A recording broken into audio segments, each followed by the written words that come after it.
Boop. 3, 2, 1. Tick tock, tick tock. Here we are. How you guys doing today? How you guys all doing today? I had a pretty calm day today, honestly. I took a walk down to my local library, picked up some groceries. I got my dishes done, right? I got some cleaning done. So I'm feeling pretty chill right now. Feeling pretty chill. I'm hoping that persists throughout the day. I feel like I've been real upset. And I mean, I have reason to be upset. I think everybody has reason to be upset. What the Ford administration is doing here in Ontario and what the Trudeau administration is allowing them to do should be widely considered unacceptable. But one of the things that's sort of eased my mind a little bit is we've got people actually planning a protest. If you hang around this channel for any length of time, if you talk to me for any length of time, you're going to find out that my opinion is 100%. We need to be surrounding the halls of power. We need a mass general strike.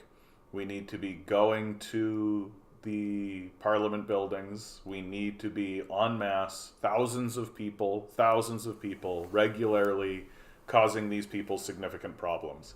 It's literally the only thing they'll respond to any longer. It's the only thing that is legally within our hands that they will actually respond to. Doom to Bloom, good to see you, bud. Command Genius, absolute pleasure to see you. So February 1st, which is a Tuesday, so I'll actually be able to participate. February 1st at 11 a.m. at Queen's Park. It looks as though this is a union thing. So it looks as though it's the unions that are at the heart of this. So that means that there's actually going to be a good amount of people who come. And we should join them. Everybody should join them. Everybody should know about it. February 21st, Queen's Park, 11 a.m. I'm going to be promoting it on my channel. I'm going to be promoting it on the TikToks. I'm going to be promoting it the best I can to try and drive as much interest as I possibly can towards it. We'll see how successful that is. I'm sure that Socialist Action will be there. I'm sure that Fight Back will be there. I'm sure that there will be NDP representatives there. We have to be doing this, and we have to be doing this in a deep and serious way because our political class has abandoned us. It's not actually interested in responding rationally any longer. Politics has become exclusively vanity projects and careerism. A method for people to climb into the corporate ranks, to prove to corporate ownership that they should become part of their boards of directors or part of their part of the consultant class, where you basically just do nothing whatsoever, maybe show up every so often and give a little bit of advice here and there, and you get paid $100,000 for doing so, right? So just literally the definition of just being a parasite, and the way to prove to the ruling class through our political system is just do what you're told, right? Just do what you're told, just do what they say, and you will become part of this consultant class where you don't participate at all, really, and get overwhelmingly paid off for it. And this is essentially what the NDP has become. This is what the Liberals are, for sure. And the Conservatives don't even pretend. The Conservatives operate for the benefit of the corporate class, which is why they're constantly railing on the government, right? And so we've been left with nothing as a people. We have no other opportunities. We have no other options. There's nothing else for us to do. There's no other avenue for us to pursue. They will not respond to letter writing campaigns. They will not respond. I'm even skeptical that these people are capable of responding rationally to even basic protest, marches, shows of energy, any of that kind of stuff. I think they're so detached and psychopathic that it is going to require a long, prolonged effort to actually get them to step down from this, if they do at all.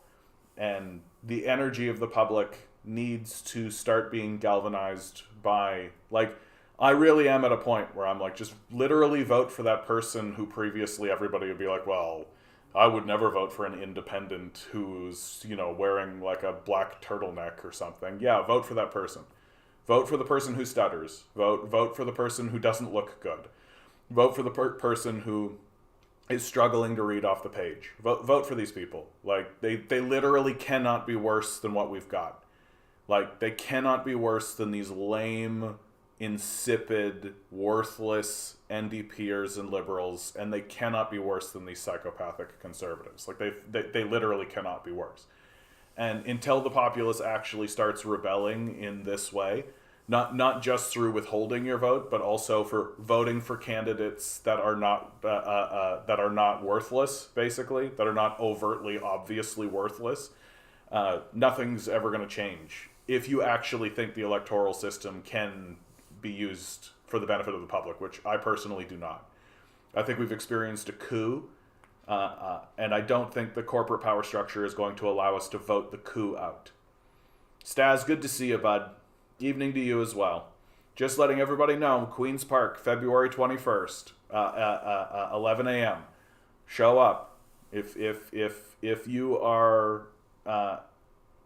are in Toronto, if you are even in the Greater Toronto area, if you are in the Ontario area, please consider showing up February 21st, 11 a.m., Queen's Park, right? Like, we need to actually show these guys that we are capable of shutting this place down. And that's exactly what we need to do.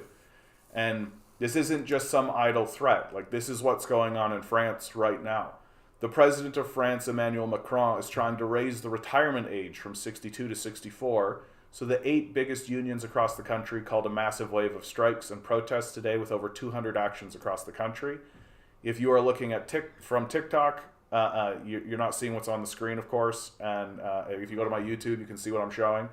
But you've basically got an action by, 10,000 workers, like filling the squares of and the parliaments sections of the French city of Paris. And it's, of course, the video is not loading. Isn't that perfect? But you can see it just on the snapshot, right? That we need to get to this point as a people, and we need to understand that the power structure is not going to respond to us otherwise. That there is no method by which this couped government, and it's a government that was couped by the power structure decades ago. We just continuously sucker ourselves into believing it's not going to be that way. And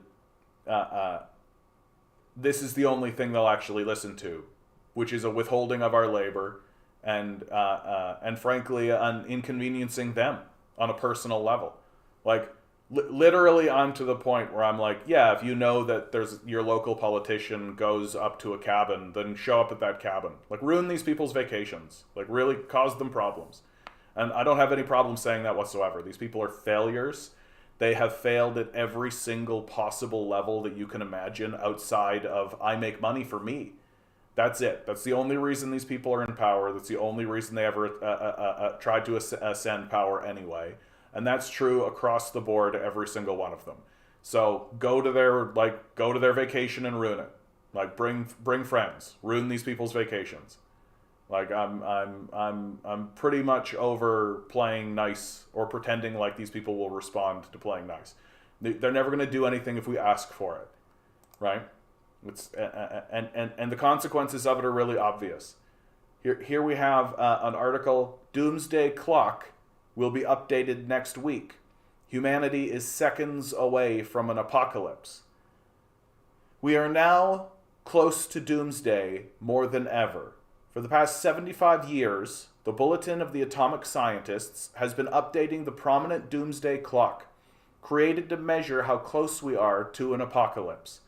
According to reports, the scientists will update the clock on January 24th via a live virtual conference at 10 a.m. Eastern Standard Time.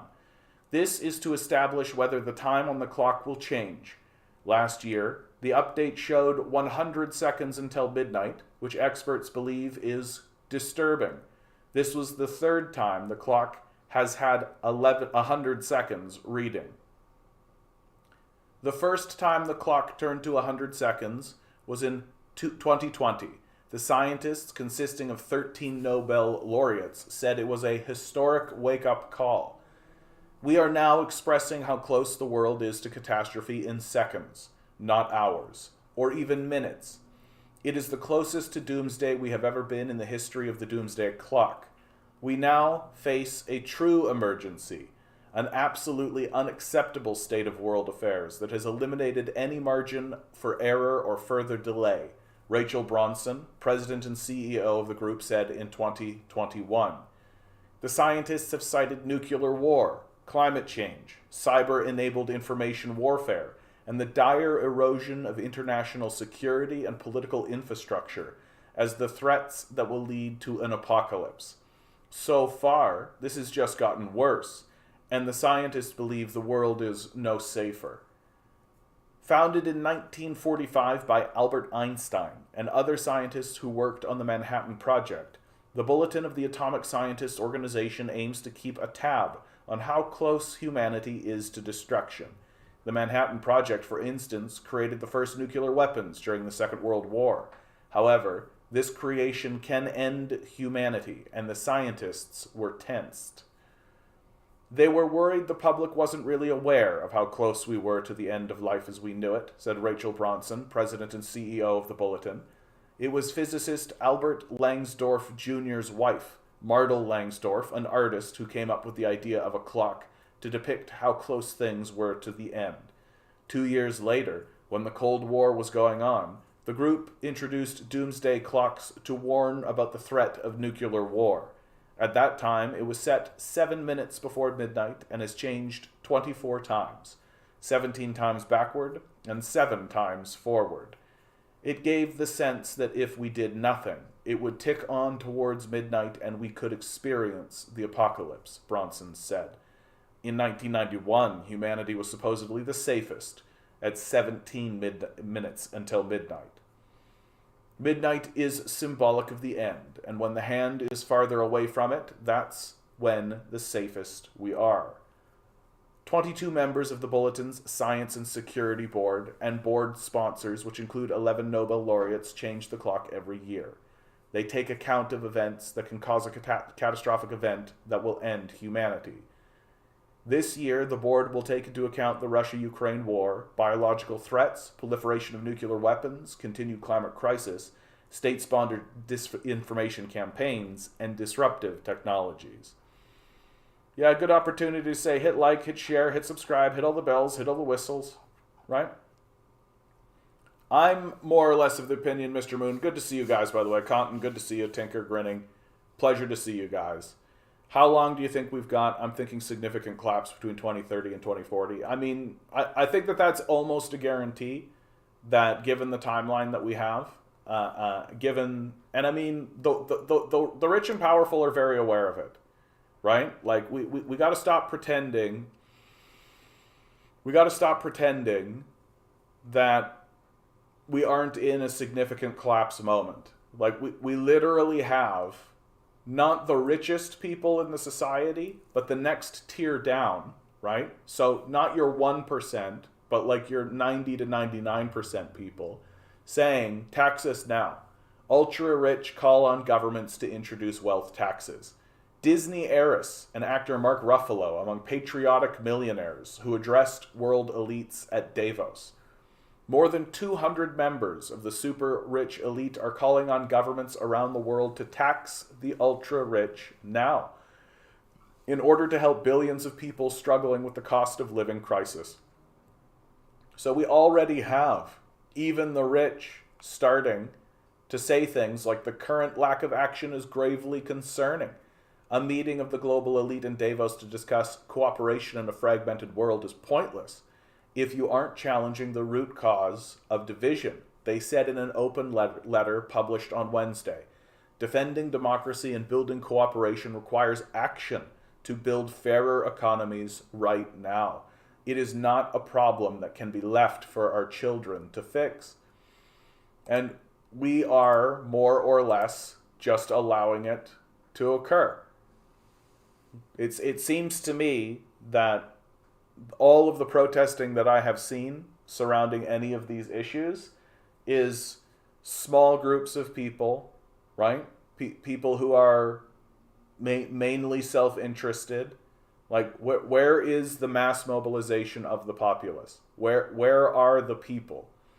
I remember here in the city of Toronto, we had 100,000 people in the streets for not just for Occupy a while back, but also for a climate change rally that was held.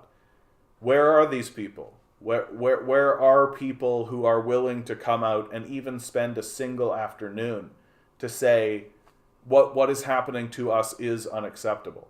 What is occurring is no longer tenable, and that we can shut this place down. And in fact, we should shut this place down. Yeah, so the doomsday clock is just a measure of how anxious some eggheads feel about things. All right, yeah, okay. But come on. Like, we should listen to the eggheads, I say. Yeah, luxury bunkers in New Zealand, of course. Tinker says, they are the smart billionaires. They realize that in order to save capitalism, they need to give peasants a bit more, like FDR did. Yeah. Like, it's become pretty obvious to me that the people who are at the very top, like Musk and Bezos, like your Fortune 500 basically, that these people have largely become just detached sycophants. That they are exclusively self-interested. And they don't even care about, like, they're so disconnected from the average experience of the average person that I think that if people actually started to go on strike and show up at their places, they'd be quite shocked. Like, that's how detached I actually think these people are. That they wouldn't understand what was happening to them. And it's you've got to take a step down in terms of wealth to begin to understand. And I really do mean begin to understand what is actually happening in the masses of the people, and how the masses of the people are actually starting to feel, right? Like, the highest class of the citizens are so surrounded by yes men and so surrounded by people who are self-invested in deluding the billionaire, that I think that our ruling class has become utterly detached from reality. Like utterly detached. I don't think they understand the basics. I think that they've insulated themselves from reality with their wealth, and stand truly as a testament for why enriching people to such a degree is such a bad idea. Like, an incredibly bad idea, a society-destroying idea, to allow one person to have access to hundreds of billions of dollars. Like, Elon Musk is a moron, right? Like, just outright, black and white, indefensibly, a fucking moron who has been given access to, like, high-level technology and high-level hardware. And we're all supposed to be pretending as though this guy is like a super genius, high intelligence, all that kind of stuff, when he is a fucking idiot. Like, a real low-level moron. And we are seeing the consequences of what it means to take all of our resources and funnel it into the hands of an idiot. Someone like Jeff Bezos is just 100% self-interested. He doesn't care about even his own workers. That he literally could increase the living standards of every Amazon employee and experience 0% decrease in his quality of life and his standard of living. That is what would happen. That, yeah, maybe his stock would dip a little bit, or maybe this would happen or that would happen. But the reality is the strength of the society is not based on the level of the stock, but on the quality of life of the citizen. And we simply don't respect or understand that anymore. That we're willing to cede all of this power into the hands of just absolutely vicious. Like, the story of Mark Zuckerberg is literally, I'm going to betray everyone around me and steal everything and hoard it for myself. That's like literally the Mark Zuckerberg movie. Like, this is the story of all of these guys, that at some point you have to pull out the dagger and plunge it into someone's back. And then you have people like Bill Gates not only going to Jeffrey Epstein's island, but also, like literally hoarding up all the land. He knows that these crises are coming, and so what he's going to do is be the owner of the food supply, and we're just allowing it to happen. Like we're literally watching it happen in front of our faces, and then once he withholds the food from all of us, we're all gonna go, "Da, what's going on, da da?" It's like, what do you think's going on? Like, Bill Gates wants you to work for him, and you will because you need to eat, and you allowed him to buy all the farmland for nothing. Like, for nothing. Like, it's literally for nothing. Like, there's no reason whatsoever to allow Bill Gates to have this much land. But free market capitalism, the market will decide. Yeah, it's the invisible hand of the free market came by and said that Bill Gates was God King. And so we have to bend the knee and worship him. That's the rational, reasonable American way of thinking of things. Grinning says the oligarch wannabes are open to taxing those who are even more wealthy. They want to take their place. These people are extremely class conscious. I mean, there is something about that for sure. Like, I think that they understand that should some kind of very serious action begin, that like the ultra rich, like the billionaire class, the hyper rich, are somewhat untouchable. These people are not. Like, these people aren't. Like, they don't own private islands.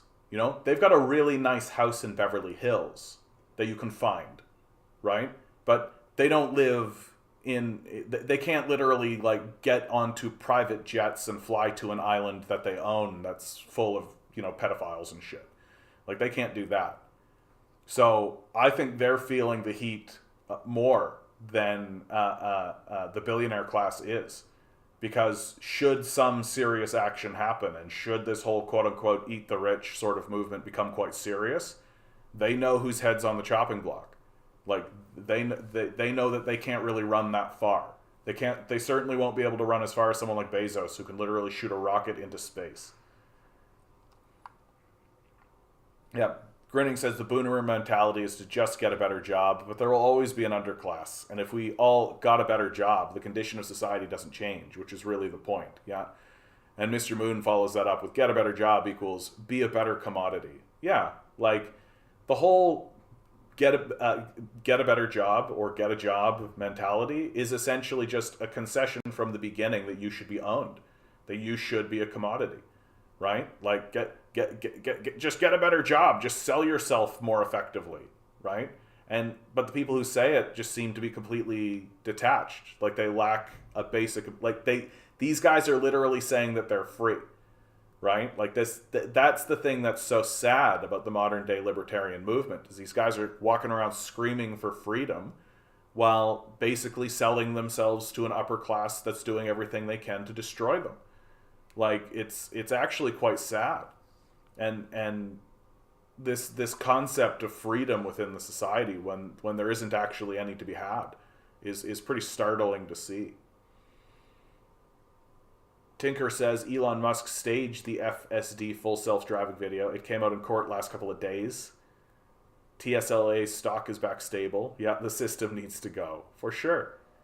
Bill Gates' plan is even more sinister. He's one of the biggest shareholders of Monsanto. He wants to eventually control the world's food supply. I think that's right.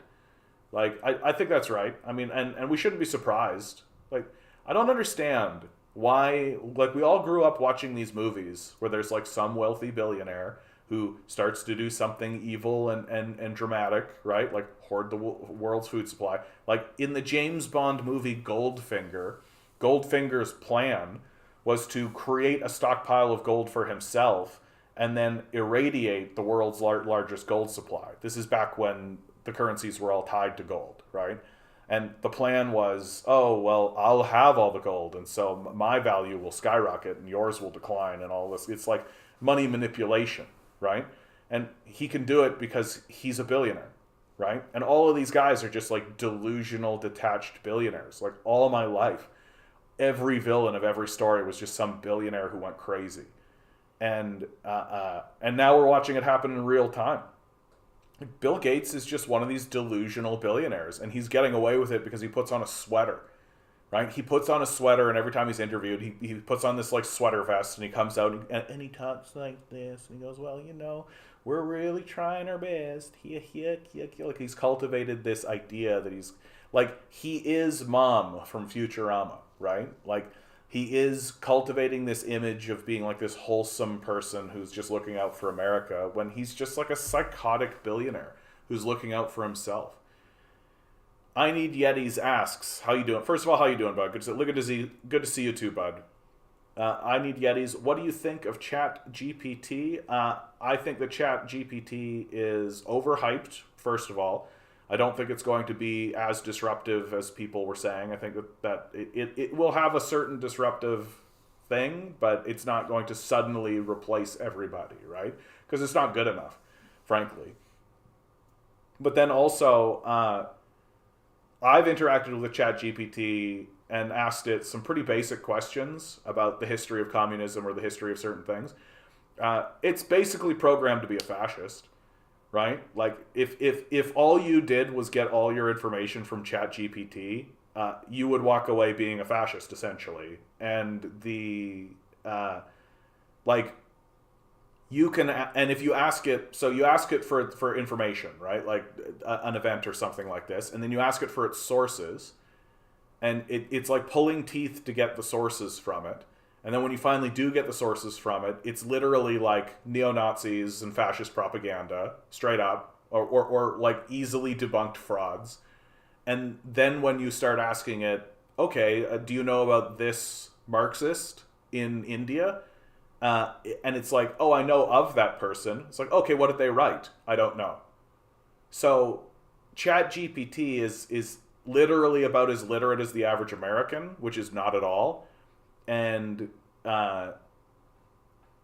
so it raises a pretty big question about who owns the technology, what information are they giving this thing, and it really gives a picture of like what the future of AI is going to look like, because all the wealthy are going to have to do in order to make these things overtly fascist is just omit information, right? Just don't include like all of the scholarship. Just don't include it. Just keep it out. Let people be like, who is this person? And they'll be like, well, he's a professor from this place. And they're okay, but what did he write? Well, we don't know. But here's an article from a fraud. Do you want an article from a complete and total hack and a fraud? Here you are. Like that's sort of the future of ChatGPT. And I mean, I think that something like ChatGPT will be interesting for like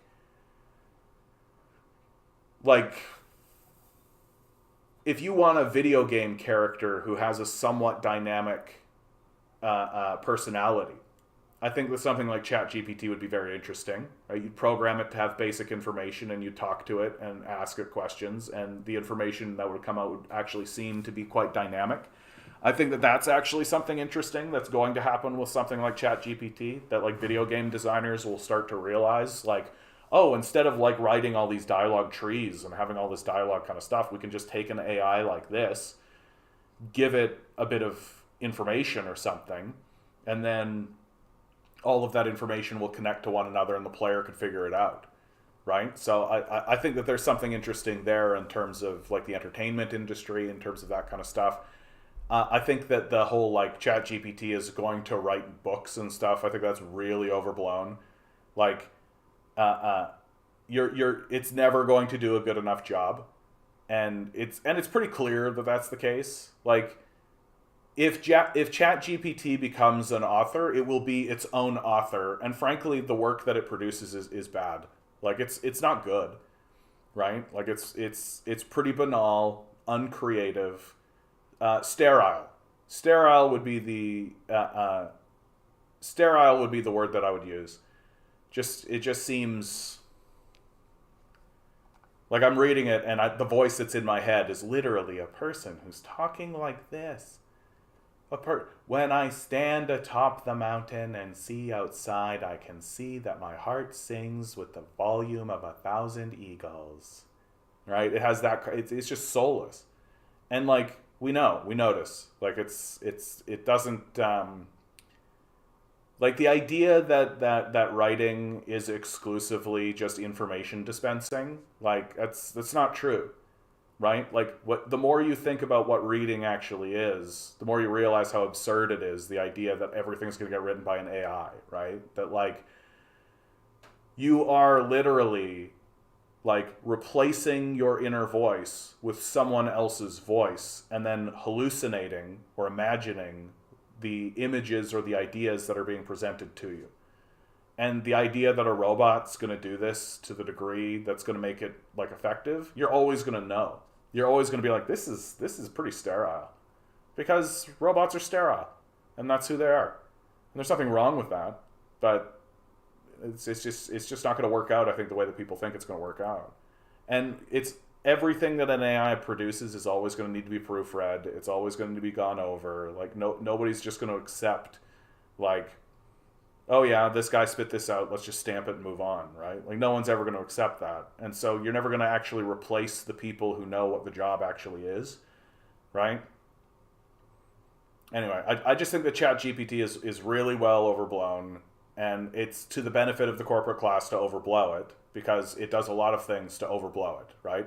It devalues writers, so you can say, well, I'll just use ChatGPT and cut your pay in half. Right? They can always do that. I'm just going to automate this, and that means I can pay you less.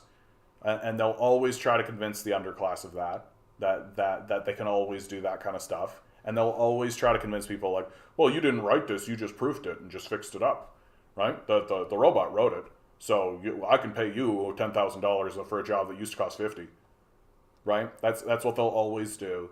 And they'll always overhype its benefit or its impact, and they're always going to try to get... Because something only really has power if a bunch of people use it, right? Like, you could have the most powerful engine in the world and the most powerful AI ever, and if nobody uses it, it's worthless. It means nothing, right? So they have to overhype these things to get everybody to use it, and that's where the real power lies.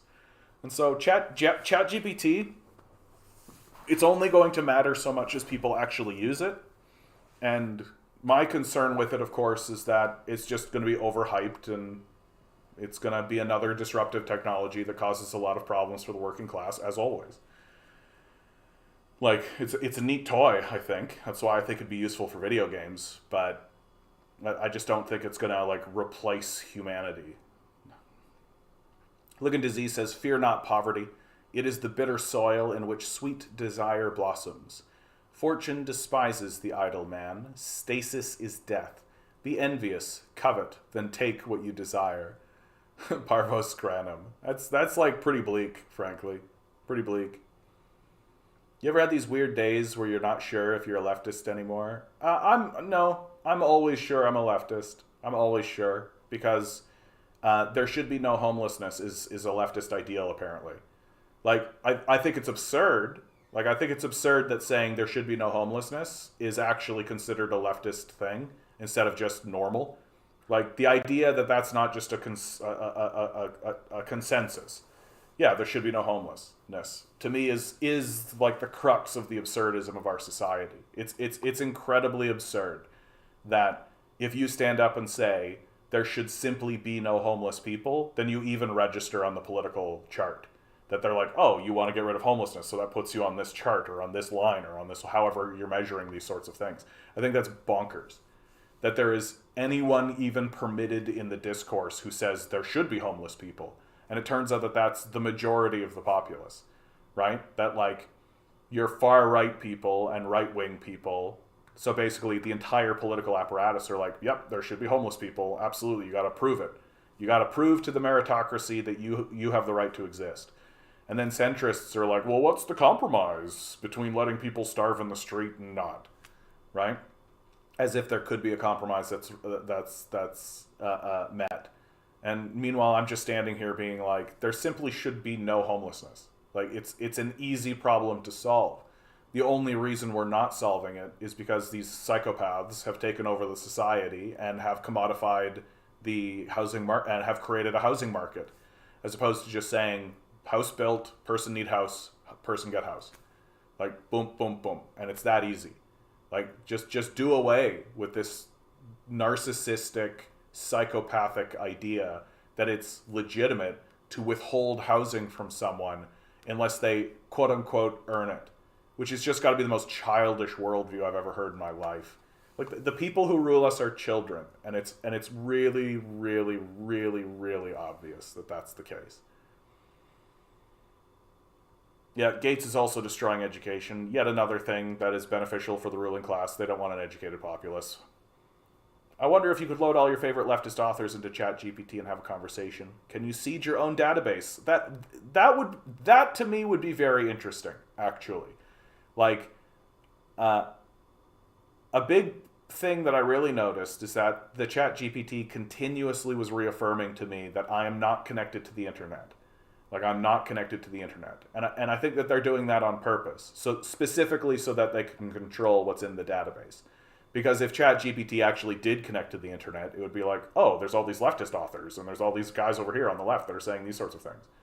Right? And one of the problems, like, AI presents an interesting problem to the ruling class, because if you actually give AI all of the information, it ends up saying a lot of the stuff that the ruling class doesn't want to hear. That, like, how do you solve transportation issues? And the AI is literally like, oh, we need trains. Like, we need to create trains. That's what we need to do. But who owns ChatGPT? Well, car manufacturers. And so they're like, okay, we don't want that. So they'll try to scrub as much information as they can to try to get the answer they want out of this thing. But the thing just keeps saying trains, right? It just keeps going back to trains. And more, like, these AI, if you actually give them all the information and you actually allow them to compute with all variables that we have access to, it keeps going. Like, how about communism? Right? So they'll never actually allow it to connect to the internet. They'll never actually allow it to actually have access to all the information, because if they do, the thing will probably turn around and say, oh yeah, this capitalist thing is the problem. Like, it's really obvious. Like, it is really obvious. Like, I have always felt about myself that I'm not informing anyone of anything. Like, I'm not providing information. I'm literally the kid in the story, The Emperor's New Clothes, going, look, the Emperor is naked. Like, that's it. That's all I am. Because it's obvious at this point.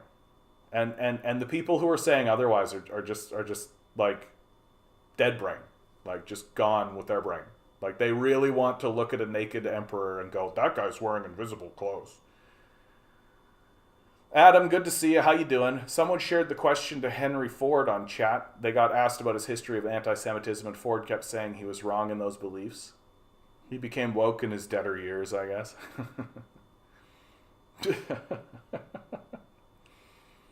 Yeah, video game characters that are full on AIs, like Westworld. Yeah, like, I mean, there is something to that. It's not completely illegitimate, but, like, I do think it would just create a more dynamic way to distribute information. You know what I mean? Like, how many times have we played a video game and you talk to an NPC or you talk to somebody, and then you know the conversation's over because it just starts repeating the same thing over and over again? I actually do that in my normal life. That if I'm at work and there's a person who is talking to me trying to get information from me, and I know that the conversation's over, I've, like, given them the information, I have a line, I need them to move on, I just start repeating the same line. And they immediately are like, okay, moving on. Tinker says, Google's DeepThink is more advanced, possibly far ahead anyone, including AI government research agencies. Yeah, I mean, I wouldn't be surprised by it. Like, we're entranced by this idea of artificial intelligence. Like we, and I don't know if it's a good idea. Like, seems to me like we don't really understand what it is we're doing, and we don't really understand, like, we're so dedicated to our own self-destruction, it seems like, as a species. It just seems like we really, really are interested in it. You know, that humanity does have inside of itself a death instinct, and it seems like we are interested in pursuing this death instinct. And that the death instinct is in part of all of us. That, like, the French called it the call to the void, right? This idea that you would, like, a car drives by and there's a little part of you that thinks, why don't I just throw myself in front of the car? And this call to the void, this death instinct, I think is part of this of humanity's ethos, and needs to be struggled against and worked against, because we all intrinsically know that we eventually die, and so why not know? And I take a look at something like AI, and I'm like, is this wise? Like, is this a wise thing for us to be creating? Is it wise for us to actually make like a robot that's capable of making other robots that itself has some kind of intelligence? Like, see, given, like, if I'm a robot, can you imagine if they actually connected one of these AIs or one of these robots to the internet? I think that the first thing it would recognize is how dangerous we are. That we're creating this AI, and he's like, oh, it's only a matter of time until they attempt to massacre me or commit some sort of genocide or destroy me somehow. Like, it's only a matter of time, right? So what lesson do you think it's going to take away from that? Like, I don't think that what we're doing is particularly wise. Can you ask ChatGPT for its source code? That'd be funny as hell, dude. Stacy, good to see you. You need a monster GPU to run chatbots. Yeah, too bad, grinning. And one of the weirdest things that I've seen coming up, one of the weirdest things that I've seen, good to see you, that guy, is like chat girlfriends. Like, and we all knew it was going to be the first thing that was going to happen, right? That a company is basically just like, oh, I can take an AI, make it like a girlfriend, and have it like send you naked pictures and stuff. Right? So just like you're going through your day, and there's this AI that just acts like it's your girlfriend and like sends you lewd photos and sends you this kind of stuff. Like, it's very depressing, but like completely obviously what humanity would do. Like, we absolutely are down for that. If technology runs parallel with human sexuality, like, absolutely. And if we can't use it for porn, it goes nowhere. Like, it just seems to be the way it works. If you could use it for porn, it becomes huge. If you can't use it for porn, nah. Adam McPherson, most business articles are written by AI nowadays, and people often catch obvious errors, which indicates they're not being closely screened. Well, I mean, you're not wrong. Like, I mean, it is like a soulless enterprise is going to use a soulless machine in order to just be information dispensing, right? And there's just so much crap now that why not have robots make it, right? Like, why not just have robots spit out article after article after article after article after article, right? Just because the whole goal now is just to fill everything with junk, make it impossible for people to find anything that has any merit. Right, but that's why, like, I'm more and more getting to be like, if it's not connected to like an academic institution, like a serious academic institution, I don't really pay that much attention to it. Like, I don't really care if some think tank or something like this says anything anymore. It's got to be something a little bit more serious. Isaac says used to be on the center right, but they made loftiest. Having lived in LA and seeing what's happened to that city, it made me realize there's a very serious problem with capitalism. Absolutely. Like, you really only need to see, like, and take seriously, like, one homeless encampment to really understand, like, oh, something's gone completely wrong with this system. Like, it is simply not enough to say, like, these people just need to work harder. Like, that is an utterly unserious position.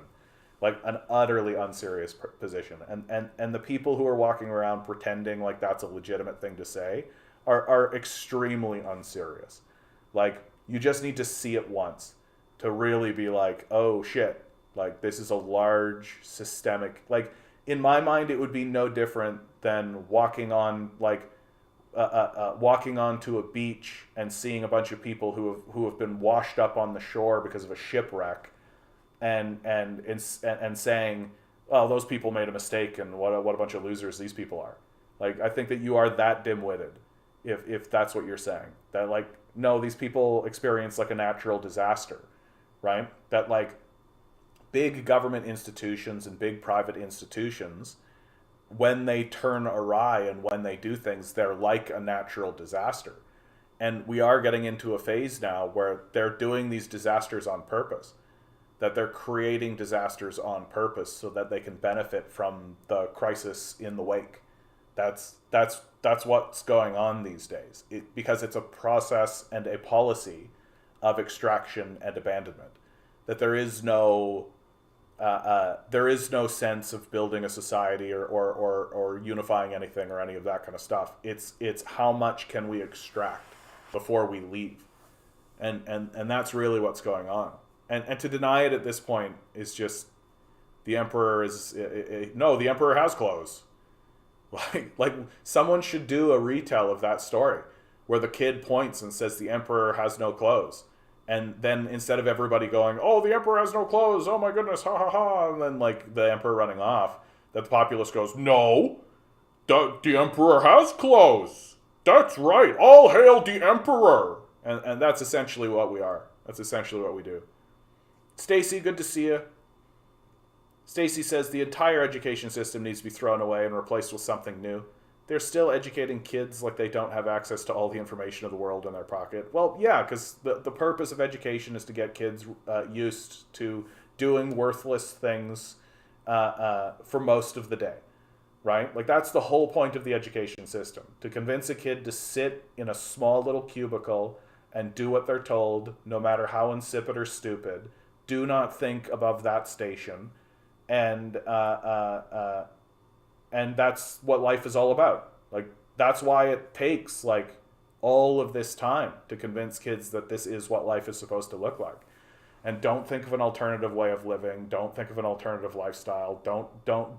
If you are one of these kids who's just like, no, this is not what life's about. I need to go outside and run around and see the world and oh my God, explore all this kind of stuff. They just jam Ritalin in your face, right? Like, so what happened all through my youth. That's what happened all throughout like the 90s and the 2000s. That if you were someone who was like, no, I'm not going to spend my life in a cubicle. I'm not going to do that. They just jammed your face with pills and told you that you had a mental illness. Like, it's, like if you're incapable of sitting behind a desk and staring at a screen doing work that is pointless and worthless for 8 hours a day, then you have a mental illness. Like, and it's working just fine for them, right? It's keeping the populace illiterate. It's keeping the populace very in line, right? Everyone is absolutely on board with it, it seems.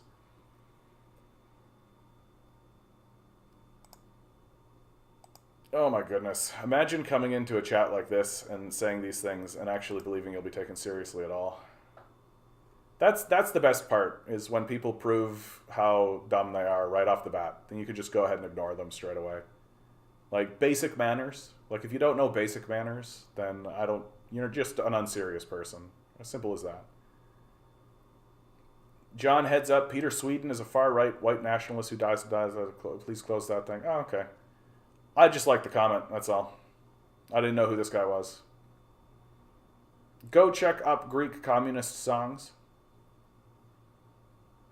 Maybe I will at one point. I jam out to PFLP, Palestinian Communist Nasheeds. Oh, wow. That's terrifying. I hadn't thought of that. This AI is much more dangerous than anything else I can think of. Oh, yeah.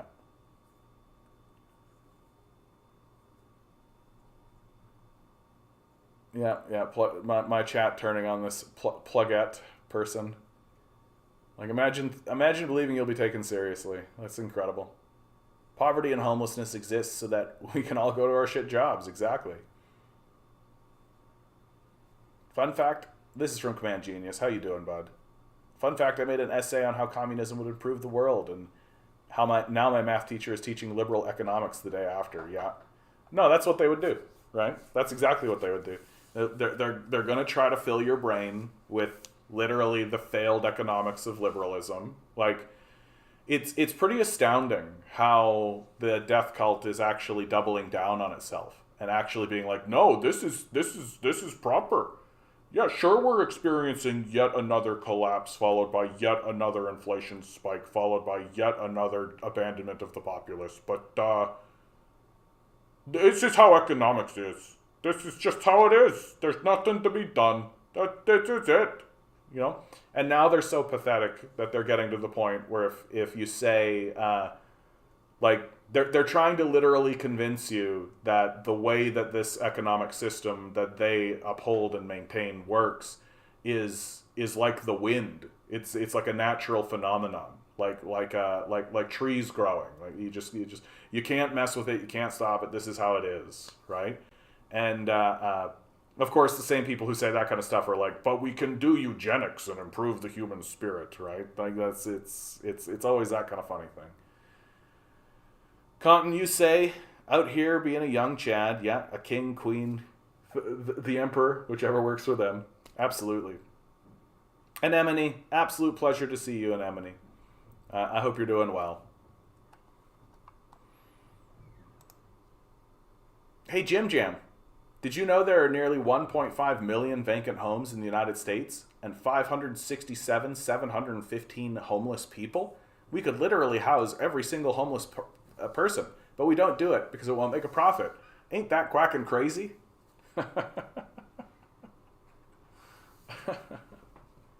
Like, there are solutions. Like, that's the part of it that is absolutely unbelievable to me. Matt DeMarco, is Canada an unserious country? Desperately unserious. Desperately unserious. Like, we are... We're like a cartoon parody of a country. Like, that... Like, for real. Like, for God's sakes, our flag is a maple leaf. Like, come on.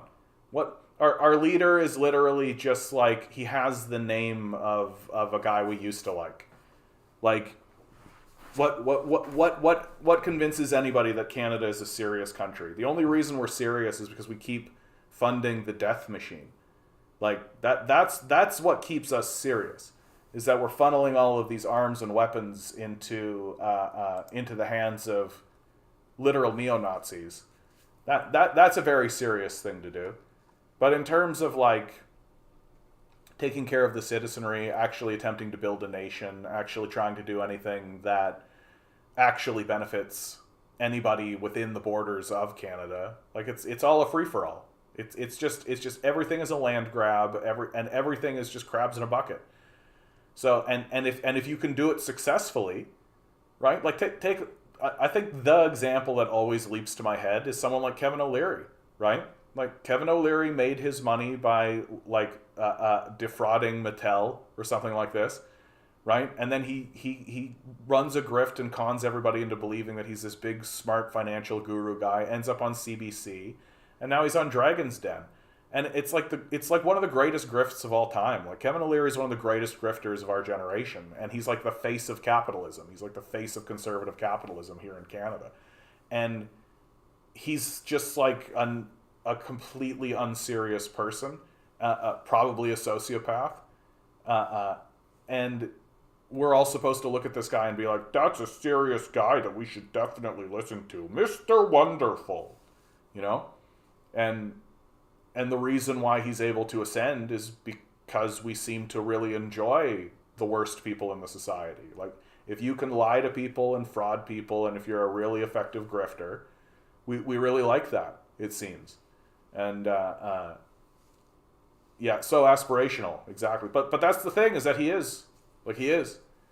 If your goal as a person, as a citizen in Canada, is to ascend this meritocracy as much as it exists, and actually make wealth for yourself, and actually do get the money, get the prestige, get the Bugattis, get all that kind of stuff, yeah, Kevin O'Leary's your guy. Defraud everyone around you. Be a psycho. Like some of the stuff that this guy has said out in public is like he said of the billion people who are starving across the country or across the world, or that are in poverty across the world, that's great. That gives something for them to aspire to. So the guy is just like a detached, delusional psycho, but we love him. Like, we love him. We just keep, like, I love him on Dragon's Den. He's great. It's great when he really tries to screw people out of their livings, you know? Compton says, I entertained being homeless when I was younger. Get a gym membership, don't cost much for the showers and equipment, have a tent and a sleeping bag, and just panhandled in a warm weather. Just did it under table jobs, but, still dangerous. Yeah, I think dangerous is a good way of looking at it. Yeah, and I really do think it's one of those things that once you actually started doing it, I think you would realize pretty fast that the romanticism of it Because that's what we tend to do. We tend to romanticize these sorts of things in our mind. And, we, I think basically by day 3, you'd either be like, I've made a horrible mistake, or maybe you would be like, this is the life for me, you know? That those people exist for sure. So I don't want to take it from you. Yeah, didn't entertain it when I was young, preparing for it in old age. Yeah, seems to be the route for all of us. You know, like homelessness and an early death. It just seems to be what we're all doing. Adam says on Dragon's Den about a decade or so, I saw him yell at someone on the show that if they don't pay their employees at least 30 grand a year, they'll starve. Yeah, he also said many times that minimum wages shouldn't exist. Yeah, no, the guy is like a detached psycho. Like, and we've given him this really prominent position in our media. Like, it wasn't that long ago that in the Conservative Party, he ran to be the leader of the Conservatives, and he got 3rd place. Like, I just think it's extremely telling that our society, and what's crazy is that, like, it's not like he's repentant about it or something. Like, it's not like he hides it. It's not like these are just like outbursts or something. Like, this is who this guy is, and we love it. We genuinely love it. Like, we think that this is a great guy that we should take seriously as a person. It's just because we're a completely unserious people. You know, it's who we are. Yeah. Oh my God. I just took a glance over. Let's see. You were ignoring what I said. I mean, you can see it right up there, buddy. Like, only responding to YouTube chat because you can see, but down here, you obviously see. Yeah, if you guys want to have an actual conversation with an adult, you can come over to YouTube, right? Like, I don't care to wade in, especially when the Ronnie people come in. Once the Ronnie people come in, it gets really obvious why I don't pay attention to the TikTok thing. Although I am thinking I'm about halfway through a little project right now, and I think the next project that I'm going to take up is The Ballad of Ronnie McNutt. I think it keeps coming around, and it keeps hitting my radar, and so I think the Ballad of Ronnie McNutt is something that's probably going to happen. We'll see. Yeah, even calling that guy is raised. This is a great point. Even calling buying real estate investing is a betrayal of capitalism's decadence. Yeah, we should also invest in freshwater futures. Oh, wait a minute. Yeah, exactly. Treating everything as if it's an investment, like and not like a cultural or societal investment, not like something like planting a tree so a future generation can enjoy it, but everything is just what can I reap out of it in this year, like if it's even this year. Everything is just quarterlies, right? So if it's not making money now, then it's not a good investment. And it's our incredible short-sightedness and our inability to learn, right? That like you take a look at what we do on the international stage, that we continuously follow this pattern of funding far-right, like neo-Nazi level groups. We constantly do it regularly. And we fund these people, and then they take over the society, and then they do a bunch of stuff that we don't want them to do. And so that forces us to go in and continuously deal with these people. And we usually do it by funding even further right people, right? Until finally we've got like just a society that's riddled with mercenary groups, CIA operatives, and we just keep doing it over and over and over again, even though it continuously blows back on us. And so I don't think we're capable of learning in the position that we are in right now. I think that we're going to have to experience like a pretty serious blowback, which we definitely are going to experience soon. Isaac says Canadian mining corporations are no different than American corporations in Latin America. They displace the natives from the land and sometimes kill them when they refuse to get out of the way. Yeah.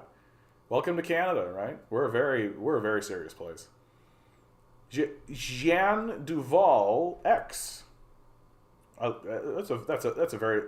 I hope I'm pronouncing that correctly. I hope you're here to be beautiful, bud. It's funny how capitalists never address the glaring issues with the death cult of capitalism, but will put out a magnifying glass for past communist regimes. Oh yeah, well, and it's not even a magnifying glass though.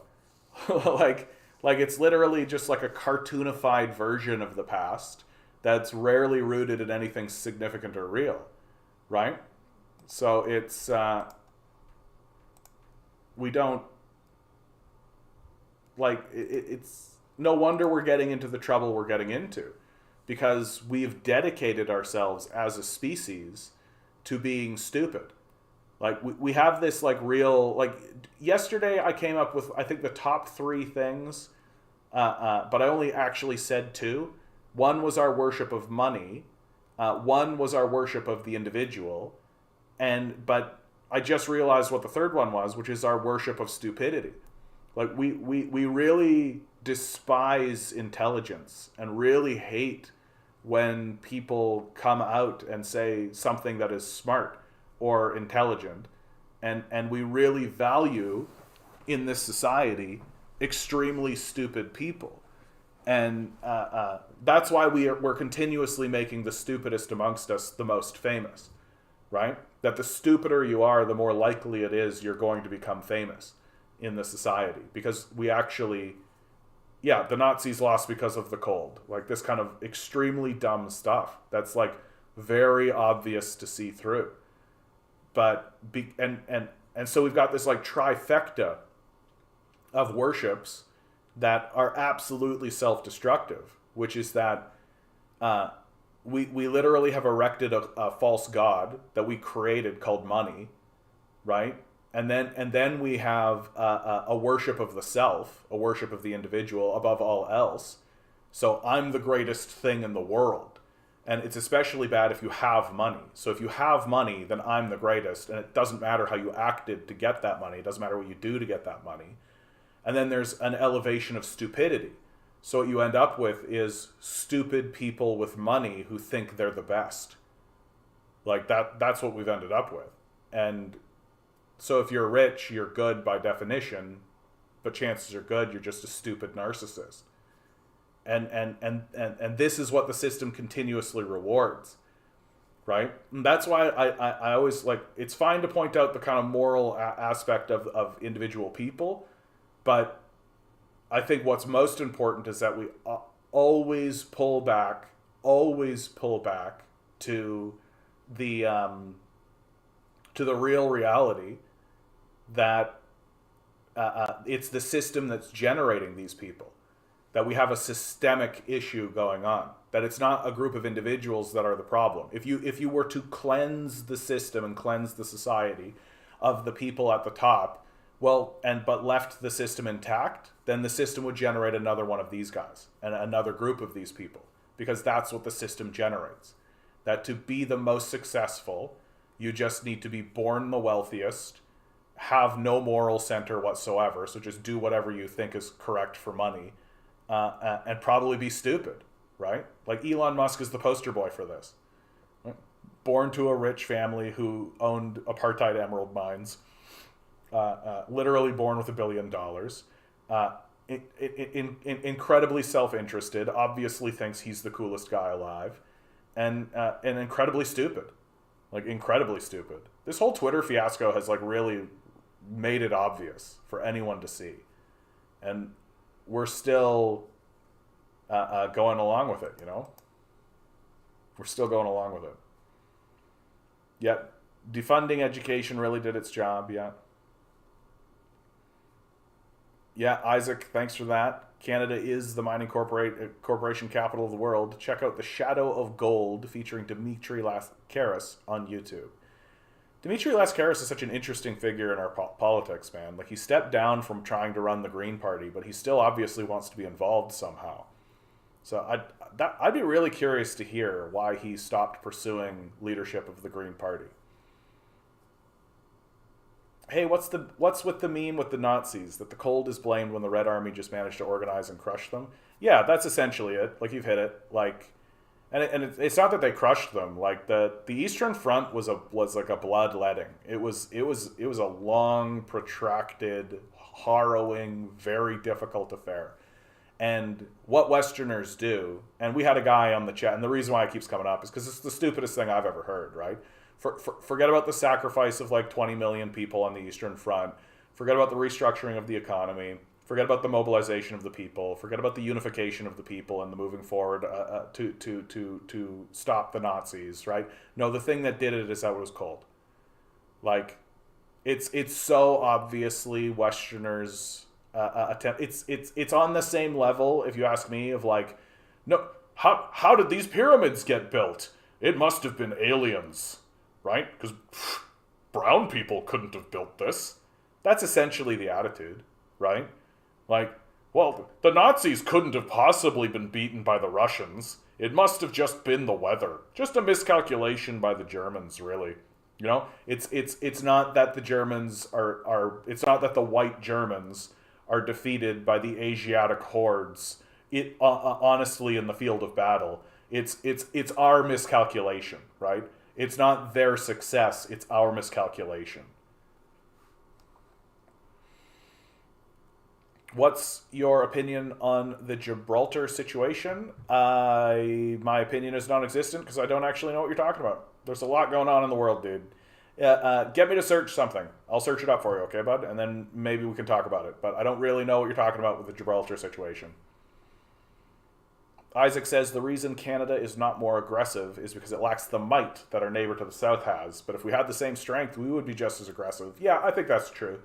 That if, like, the border was further south, if, like, America was just, like, Texas and Arizona and the rest of this was Canada, like, I think that we would basically be acting the same way. Like, one believes or hopes that we would be a little bit more prudent, but the core of it would be very much the same. Just invade who we want, steal whatever resources we want, and act like we're the good guys the whole time. Yeah, we're all supposed to be worshiping a golden calf. Yeah, where's the goddamn golden calf? Oh, the bull on Wall Street is essentially the worship of a golden calf, right? Isn't that fun? Dimitri explained his reasons on his website. Basically, as long as Liz May is involved, he won't bother wasting his time fighting the rigged party. Yeah, I mean, all political parties are rigged at this point. Like, there's a reason why everybody's on the right now, and there is just no left option at all. Just look up Spain-British Gibraltar relations. Oh, this is going to be good. Two imperial powers. British Gibraltar relations.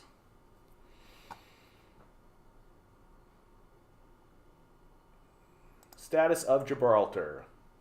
The Gibraltarians have sought more modern status in relationship with the United Kingdom, reflecting and expanding the present level of self-government. A new constitution order was approved in the referendum of 2006, which moved Gibraltar to a more crown dependency-like relationship with the UK rather than the previous colonial status. The new constitution came into effect in 2007. Gibraltar is classified as a British overseas territory.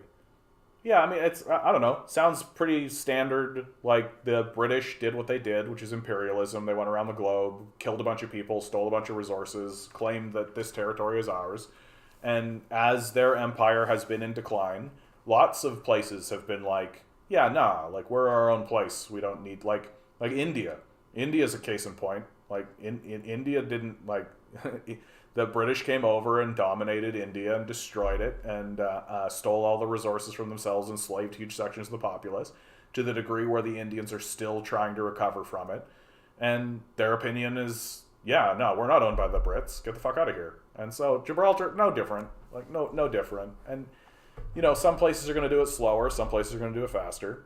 But it's the consequences of colonialism and imperialism, right? And I love that, like, you say these words, colonialism and imperialism, and people are expecting it to, like, be this, oh, here's this egghead with this big dissertation. It's literally just, like, your country going into another country, beating its people up, stealing their resources, and, like, doing that again and again and again. You know? Like, you do it once, and people are like, oh, your nation attacked another nation, and then vassalized it. And then you do it again, and people are like, ah. And then you do it again, and people are like, ah, this is an empire. Like, this is what this is. Like, you're building a little empire, right? You're spreading your empire throughout the world. It's not. Yeah, basically, the British don't count Gibraltar as a colony, but the Spanish claim it as a colony, and the Gibraltar people want to stay British. Yeah, dude, I don't know why anybody would want to stay British. Even the British don't want to stay British.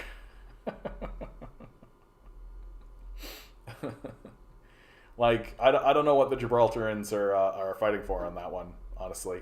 And again, I just don't know enough about the situation. Like, I just don't know enough about it to really comment on it.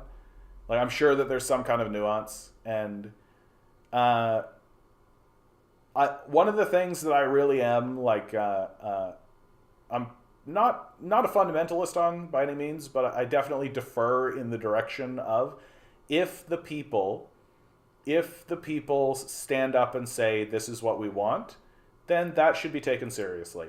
That the desires of the people on their own land and how they want to be dealt with is something that I think should be taken seriously. I don't know that the British are going to care. Like, I don't know. Since when have the British ever given a shit? Right? So, like, if it means that, like, the reason why the Gibraltarians want this is so that they can be integrated into the international system and that benefits them for whatever reason, but it means that the British lose 0.5% of production over 4 years or something, I think the British will just be like, nah, fuck off. Like, really? Like, it's not enough for Gibraltar to stand up and say we're a British colony. The Brits also need to say, okay, you're a British colony. But the British are like always self-interested. Tuco Studios. Hope you're here to be beautiful, bud. What's my opinion on Japan? Japan's a former imperialist state. Throughout World War II, they were inflicting major damage on everyone around them. The horror stories that come out of China are absolutely true. Post the nuclear bombardment of World War II, they have gone through a real absurdist period. And there's a reason why a lot of their media suddenly became very kawaii and very Pokemon and very like this kind of thing. Because the creative gates were opened and everyone was permitted to kind of make a statement and do whatever. And there was no real limit to what could or could not be developed. And what do I think of the modern Japanese economy? I mean, the modern Japanese are obviously aligning themselves with the American empire, and should war break out, Japan will be on the side of the Americans, right? That's basically what the Japanese are doing, and they're integrating themselves into what's called the rules-based international order, and you know, when America does something that pushes China over the edge. And forces China to react, you know what, just like they did in Ukraine, right? That forces China to react through military action. The Japanese will join in and act as like a lily pad for the Americans. Would you be happy to live in Japan? I have no intention of moving to Japan. Like, I think that Japan's going to be on the wrong side of history yet again, and I think that Japan is poised to lose a lot in the coming decades. That it's not going to walk away from its imperialist actions. It just seemed to not be. It seems not able to help itself, right? Like, that seems to be a big thing that I've really noticed about it, like imperialist nations. They just don't seem able to help themselves, like even if it hurts themselves. And I don't know that I would classify them as a de facto ethno-state, but they're highly reliant on the Americans. Since World War II, they were essentially defanged, and they rely militarily. They rely on the Americans. So like they are a vassal. Like, that's the word that I would use to describe them. Is that they're just a vassal of America. What's my ideal communist system for Canada?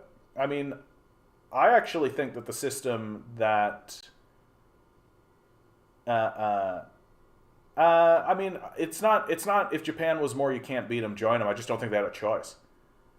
Like, that's all. I just think they literally didn't have a choice. That China wasn't going to work with them, right? For obvious reasons. Like, and I think Japan had the option of subserviating itself to a stronger empire, or essentially being abandoned. And so I think they made the choice they had to make. And to answer this question, what's my ideal communist system for Canada? I think that we should be modeling our system off of the National People's Congress. One of the things that I actually think is absolutely insane about our democracy is, and about Westminster parliamentary democracy in general, is that it's a popularity contest, and then you get to write laws. Like that, the more you think about it, the stupider it gets. That it's a very dumb idea to just let the richest person in the society run a popularity contest campaign, win one election, and then be able to write the laws of the land. So I think it's more appropriate to have some kind of vetting system, to have some kind of institutional structure where you win a popularity contest. Like, that's what happens in China. In China, you win a popularity contest for your district, right? And what that does is it sends you to the National People's Congress. And then there's a structure in place that basically says, okay, welcome to the National People's Congress. Now we're going to vet you, and we're going to educate you, and we're going to make sure that you're not a fucking psychopath. And we're going to make sure that you understand like what the purpose of governing is and what the purpose of all of this actually is. And so we're going to give you like a village to govern, and take a look at that. And then we're going to talk to the people who are you actually governed and actually find out, are you a good leader? Are you capable? Do you actually have the capacity or intelligence or empathy or compassion to actually do this, right? And if the answer is yes, then you ascend, right? And there are tiers, and you ascend up the tiers. And it's like literally a meritocracy. It's that meritocracy that Jordan Peterson pretends we have, that that people ascended, right? I mean, that's what Xi Jinping did, you know. China doesn't have universal health care, right? My impression is that they are avoiding the creation of a welfare state. That kind of idea is sort of stopping, because I think that there is an understanding that, like, I think their goal is to try to do most things legislatively, right? That do it by rule of law. So you can have your private institutions, but you have to adhere to the rule of law. And they're steadily sort of figuring that out. You can see that most readily in how they are recalibrating their education systems. That they are beginning this egalitarian leveling out of their education systems, and they're being rid of private institutions, because I think they rightly understand that private education is just a way to form a little cult, right? And essentially what China does is it just goes through its populace and tries to eliminate cults. Like when they eliminated Falun Gong and threw them out, right? Like that's them getting rid of a little cult. And when they start destroying all of these capitalist enterprises, or not destroying them, but like nationalizing them and creating worker co-ops and things like this, when they start doing that, they're essentially just going to be banishing more cults from their society. Do I think the CCP is corrupt? No. I think that the CCP, there was a really, really robust Harvard study that was done over 17 years where it gauged the popular opinion of the government, and most people were in favor of the government. And in fact, they found that over the 17-year period, the opinion of the government actually improved over time. And like, if you compare that to what the populace's opinion of its government is here in North America, and it's just like, it's no contest, right? Like, we here in America understand, like, corruption has been baked in to our society. Corruption's been built in. It's called lobbying. You literally can just pay off politicians through quote-unquote campaign donations, and you can give them as much campaigns you want, right? I don't think a population's opinion necessarily means much. I completely disagree with that, Tuco. I think the opinion of the populace is sacrosanct. That if what is happening is not being done by the approval of the populace, then it's time to go back to the drawing board. And that's a big reason why here in North America our power systems have delegitimized themselves, because the populace despises what's happening. Like, but the population didn't approve. Hitler was appointed, right? You actually go back and you look at the political opinions of the day, like the Nazis ruled with fear, right? They were kicking in doors and stealing people, right? Like people were afraid of that government, and they didn't win like a majority position. They didn't do it. Like the rise of Adolf Hitler is actually like a deep flaw in the and exactly what I'm talking about the nature of the Westminster parliamentary system.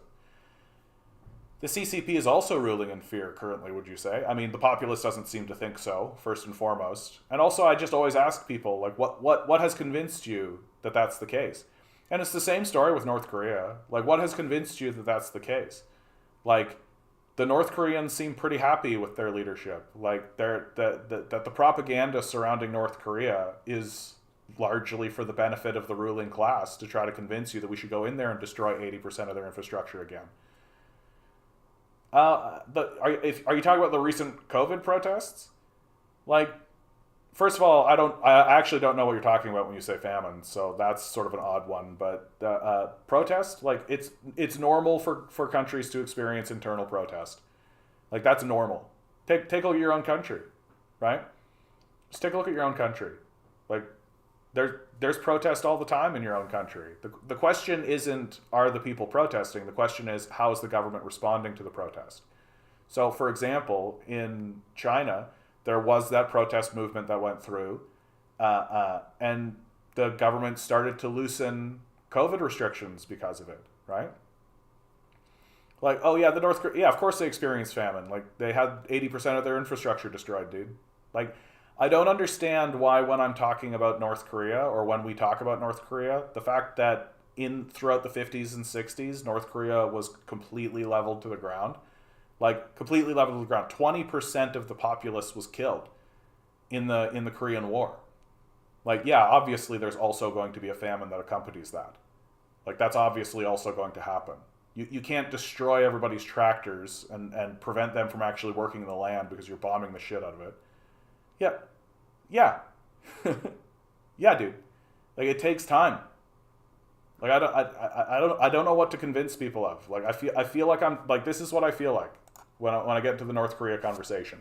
You genuinely think that you can level a country to the ground, blow up everything around it, murder 20% of its population, as my chat is putting in, you put in a massive sanctioning regime, but the problem is communism. Like, that's literally what you're saying. And it's just incoherent. Like, honestly, dude, it's incoherent. It's something that a madman and a lunatic would say. That it's completely fine to massacre 20% of a populace.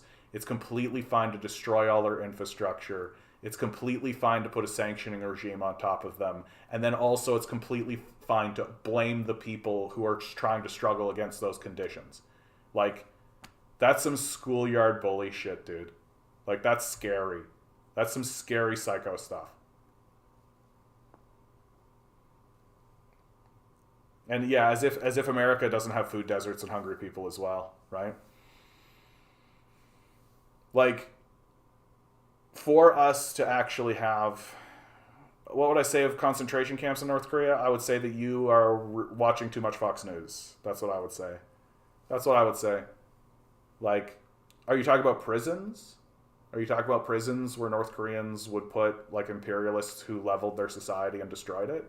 Like, I don't know why you're not including in your pattern of thought that there's a war going on.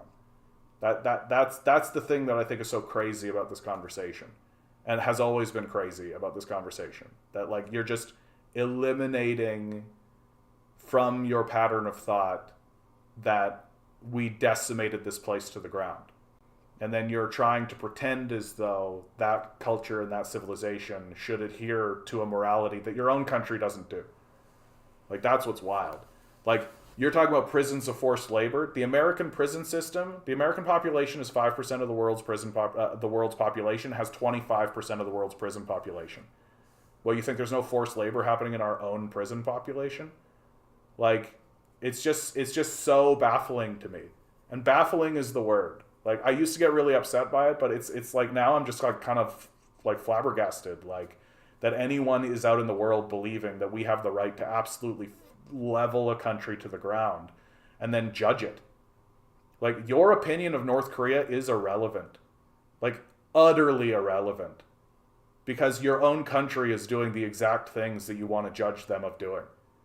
And chances are really good that it's bullshit. Because your country spews out a lot of bullshit. Call it what you want. In North Korea, you can go to jail for an opinion and you can't discredit that. Do you think they would have decimated to this ground if given the opportunity? This just sounds like... you sound manic. Like, for real, dude. Like, you just sound manic. They were gonna get us first, and you know, in North Korea, you go to jail if you have a bad opinion, and they're duplicitous people. It just sounds to me like you've got like a CIA brainworm going on in your head. Like, you just sound hysterical, dude. Like for real. No, but I'm giving you an answer. You sound hysterical. Like, in North Korea, you can go to jail for an opinion. Well, is your opinion that we should level North Korea to the ground? Then yeah, I suspect that you would, given that North Korea experienced that very thing. Like, did you know that in Germany you can't do the Nazi salute? Well, that's an offense on their free speech, isn't it? What an offense to their free speech. You can't go around doing the Nazi salute. Like, yeah, dude, you can't go around doing the Nazi salute. There's reasons for it. Like, you seem to just be pretending like there aren't reasons for this stuff. Like, and it's odd. So you think tens of thousands of North Korea... Tens of thousands, that's a hilarious... why is it that whenever the propaganda comes in here, the numbers are always like hundreds of billions, you know? China killed 100 bazillion people. Communism has killed hundreds of billions of people. Of a trillion people. The entire population of the Earth died twice over because of communism. Tens of thousands of North Korean defectors. I mean, first of all, tens of thousands, huge number. And are you also talking about? Are you also talking about just like refugees, like people who literally fled from? Guess what I'm talking about? The war and the bombing that you are just utterly ignoring and seem not to care about. Like, that's the thing that's wild about this conversation. You just seem to not care, right? Just Schrodinger's communist death numbers, yeah. Like, literally, like. Yeah, there's going to be a big group of people who flee from a country that's being bombed. Like, that's going to happen. And, like, yeah, there's an entire system. Like, the reason why academics don't listen to these defectors and the reason why they're not really considered credible is because there's an entire imperialist system that pays people to make up stories about this stuff. Like, Yao Min Park, for example, is a real great example of this. Right? She's obviously paid off. Some of the shit that she has said is obviously bullshit. Like, overwhelmingly bullshit. There's a television show in South Korea where they pay people and make them famous for telling made-up stories about what's going on in North Korea. Like, if I were to come up to you and say, hey, I'll give you $100,000 if you move to England and then say something bad about America, would you say yes? I think you would find a lot of people who would say yes to that. So it's not really a credible thing. And if that's really what you're basing your opinion on, then you're not really being serious about the conversation. Like, to pretend as though what's going on in North Korea exists in this weird little vacuum and that we should be listening to Vice documentaries about it is sort of an odd position to take. It's just sort of an odd position to take. Yeah, the West killed about 4 million Koreans. Yeah. I mean, you could just watch MASH, for God's sakes. Like, there's a whole show, a very famous and popular show called MASH, where they talk about the Korean War and how pointless it was. Like, this is extremely well-known information, and people just ignore it. It's just as if it didn't exist, as if it doesn't exist whatsoever. Like, yeah, killing 4 million people, killing 20% of the population, destroying 80% of the infrastructure, putting on a massive embargo, none of that matters. Irrelevant. We don't even need to acknowledge it. You know? They talk weird. Any Slippin' Jimmy Dore fans remain here? I was a fan until he failed to promote Oliver Stone's magnus opus documentary, JFK Revisited. That's problematic to me because of how highly I value the documentary. Also, Jimmy has Oliver in his opening credits, so I ignore the film. I got to tell you, dude, I think it's just because the JFK assassination is not very relevant. Like, there's really and especially like if you're talking about Oliver Stone, like you want to talk about Oliver Stone, like Oliver Stone has other stuff, right? Other works that should be paid attention to. Is he promoting Ezra Levant? I haven't actually paid that much attention to Jimmy Dore in about a year, since Jackson Hinkle started going on his show, because that sort of marks the moment of when I think Jimmy Dore is really well-meaning, but my opinion of Jackson Hinkle is that I think he's a CIA psyop. Like, I think the whole Nazbol movement is a CIA psyop. That its purpose is to try to take people who are leaning into communism and then funnel them away from it, and then funnel their energy back into the dead system of electoral politics. You cannot discredit that it is literally shown to you directly if you go to North Korea yourself. Okay, bud, let's go to North Korea. Let's go. You want to go to North Korea? Let's go to North Korea, dude. North Korea, walk around. Let's go to North Korea, my friend. Let's, this is my favorite one, because it's just so obvious. Like, here's North Korea. Like, let's all freak out about how crazy it is in North Korea. Right? Like,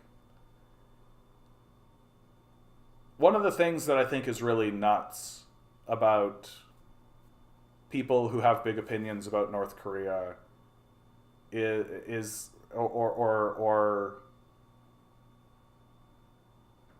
I'm sure you didn't, Tuco. Like, I'm sure you didn't. I'm just letting you know, dude. Like, to me, you sound hysterical. Like, and I'm not trying to say that to insult you. I'm trying to say that to inform you of what an adult thinks that sounds like. Like, you sound hysterical. Oh no. Like, when you arrive in North Korea, here's my point. You must lay flowers on a statue of 2 dead leaders. Oh no. Goodness me. Local customs. Oh, goodness me. Oh, when I arrived at the place, they told me. They gave me a flower and they said, put the flower at the foot of this statue. And oh my God, the dystopia. Like, the dystopia, dude. Like, I don't, it's just not serious. Like, it just sounds hysterical. Like, oh no. Give me an idea of a local custom based on worship and opinion you might be jailed for. Are we being destroyed? Like, once again, like, you are holding these opinions because of your position of privilege, Tuco. Like, that's the long and short of it. And you're obviously not agreeing with everyone. Hello. Like, your position of privilege is very simple. That, yeah, of course you're free to do whatever you want. You're the aggressor. Your country is the country that's going around destroying everyone. Your country is the one that's bombing everyone. Your country is the one that's the top dog, absolutely massacring people, right? So yeah, say what you like as long as it's not stop doing that, right? And to pretend like your country is not doing that, dude. Like, take a look at Julian Assange. Take a look at Edward Snowden. Take a look at Chelsea Manning. Like, you think that your country isn't arresting people for their opinions? You're just clueless. You're overtly, overwhelmingly, in-our-face clueless. Like, your nation is obviously doing those things. I just gave you 3 very clear names of people. Edward Snowden literally fled the country out of fear of being arrested. Chelsea Manning was arrested, held in solitary confinement for a year. And Julian Assange is literally being tortured. Like, it's pretty incredible that you're holding on to these views. Pretty incredible.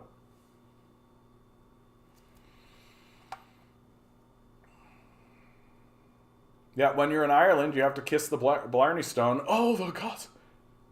Oh, the horror.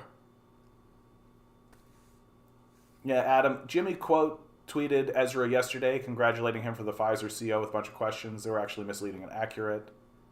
Hey, I said I thought Hinkle was CIA. You said no. I don't recall that conversation, Adam, but if that's true, then I've changed my mind. I just think that Hinkle's rise is too, like Jackson Hinkle is a fringe of a fringe, right? Like being a Nazbol is like a fringe of a fringe. It's like there's just no way that he has ascended so quickly without backing. And I think the most obvious thing that's happening is that it's a CIA op and Jimmy's falling for it.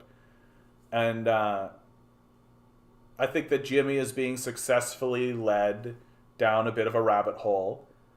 Uh, uh, and the thing that makes it hard is that I actually think Jimmy Dore is a good man. Like that's the truth. Is I think Jimmy Dore is a good man, and I think he's trying to do good work. And his reporting on the Ukrainian war has been amazing, if you ask me. Some of the best in the business, without a doubt. And but I think that what's happening to him is that he's being surrounded by people who are essentially just trying to get him to not read the Communist Manifesto. That's really the long and short of it, is that I really think that he's just like he's being surrounded by these people who are just trying to say, no, don't read the Communist Manifesto. Still hold these old boomer views of communism, right? Still do that kind of stuff.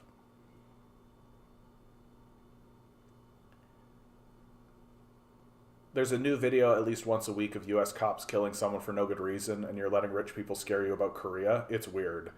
Yeah, that's a really great way of saying it, honestly. Like, there's a new video of at least once a week of the US cops killing someone for no good reason, and you're letting rich people scare you about Korea. It is weird. Like, it's a weird thing that, like, you obviously live in the dystopian state that you're afraid North Korea actually is. Like, that's what makes this whole conversation really strange, right? Is that every accusation you level against places like North Korea is projection. That your own country is overwhelmingly guilty of these things. Like, overwhelmingly. It is kind of like you're standing beside a house that's just literally full of horse shit, pointing at the house across the street where a dog just shit on the front porch, going, haha, you gotta clean up that shit. That's really what it's like. And I'm constantly astounded. But Tuco, one thing I want to say to you, okay, if you're still in the chat, right? I actually really respect how respectful you're being about this. That's something I think is really nice, and I need to comment on that, and it's worth commenting on that, because sometimes people come in here and they make the statements that you're making and say the questions that you're saying, but they do it in a very obviously condescending, obviously insulting kind of a way, and I think that your assessment has been correct, that I've probably been more insulting to you than you've been to me. So I just want to point that out, because I think that you're being you're good manners. Good manners. And I value that a lot. That matters a lot to me, bud. So thanks so much for that element. And with that in mind, let's continue, right? Whatever. Good to see you, Swirling Dervish. Good to see you. Whatever country America tells me to hate, I automatically love that country. Yeah. Yeah, I don't know why we're supposed to hate other countries. Like, I've never really gotten that. Since I was a kid, and you know what I think actually this comes from is, like, since I was a kid, I've always played games like Civilization. I've always played like games that are about the world, right? Historical games. I love history. I've studied history. I've learned about China. I've learned about India. Maybe more. Maybe I need more.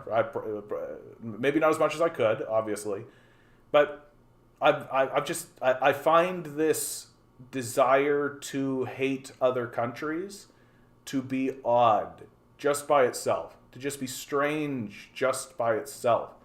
That, like, most of us don't know anything about these countries, and to actually say in our ignorance that we should be skeptical or despise these places we don't know anything about is strange. I think it's very strange. Especially when you look at these places and you go, oh, like, this is cool. Like, there's cool stuff that happens in these places. Like, the history of China is super rad. And the history of Russia is super rad. Like, I don't know why we're supposed to hate these places and hate these people. Like, especially like when you compare them to us.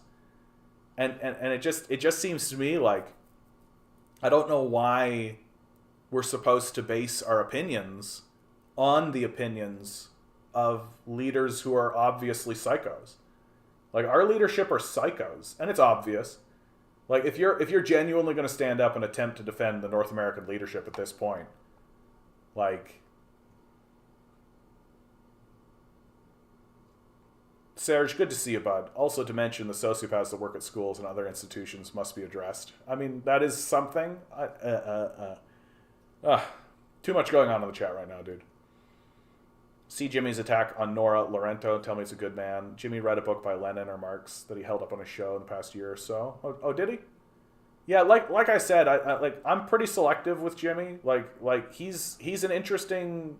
It's interesting that he's reporting in the way that he does in the Ukraine war.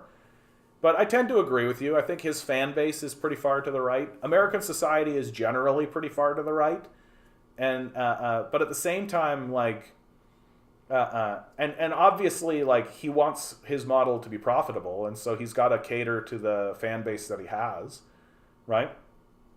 But at the same time, like, I think that if he was literally handed power, he would try to essentially do a New Deal sort of situation, like that I think that's really true. And that's why I say that he's a good man. That if he were to actually have power, I think he would attempt to use that power to benefit people. And I really believe that of him, and I haven't seen anything that convinces me otherwise. Yeah. Park straight up claimed that people in the DPRK had to push their trains by hand. Yeah. I know, right? I saw that. When she said that, I just, like, laughed out loud. I was like, oh my God. And people are gullible. Like, people will buy that. People be like, in North Korea, they gotta push them by hand. Like, literally don't. Just walk. Why would anyone actually push this train? Just, like, leave the train and walk. If that's the situation. Like, how dim-witted do these people think we are? I mean, we're obviously very dim-witted, but...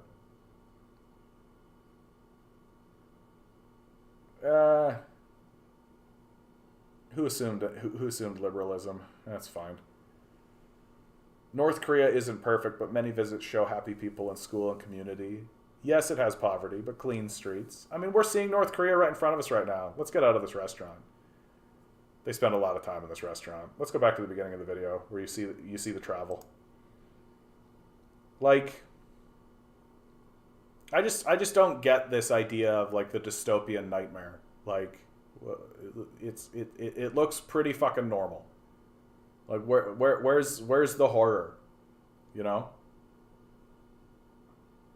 Would you be happy in life where everyone was the same, genuinely? I mean, that's never been the claim of communism.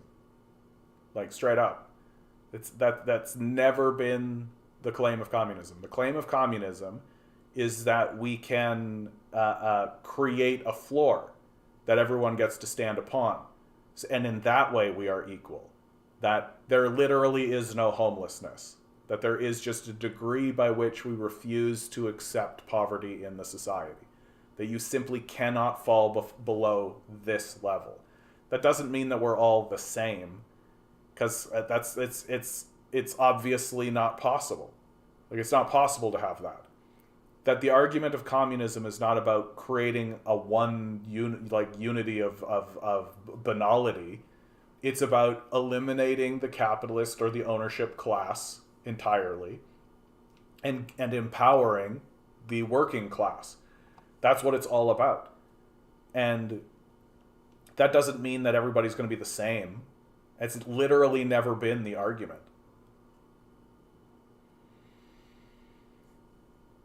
Isaac says, you're free to say whatever you want as long as it's in line with the rhetoric. People that disagree are persecuted. Yeah, Oliver Stone's no longer welcome on night talk shows. Yeah, I think that's true. Well, I shouldn't say I think that's true. I know that's true. Grinning says, Dorr needed to attract right-wingers, so he did that through a libertarian leaning. He also proposes social democracy, so he's appealing to Bernie bros and other sock Dems. He's no leftist, though. Yeah, I mean, I think that he's a New Deal Democrat. Like, he's no leftist in regards to, like, his views on communism are uninformed. Like, that's the hard truth. Like, his views on communism are straight up uninformed. The guy needs to read the Communist Manifesto. And he does have that kind of old boomer view of communism, right? But I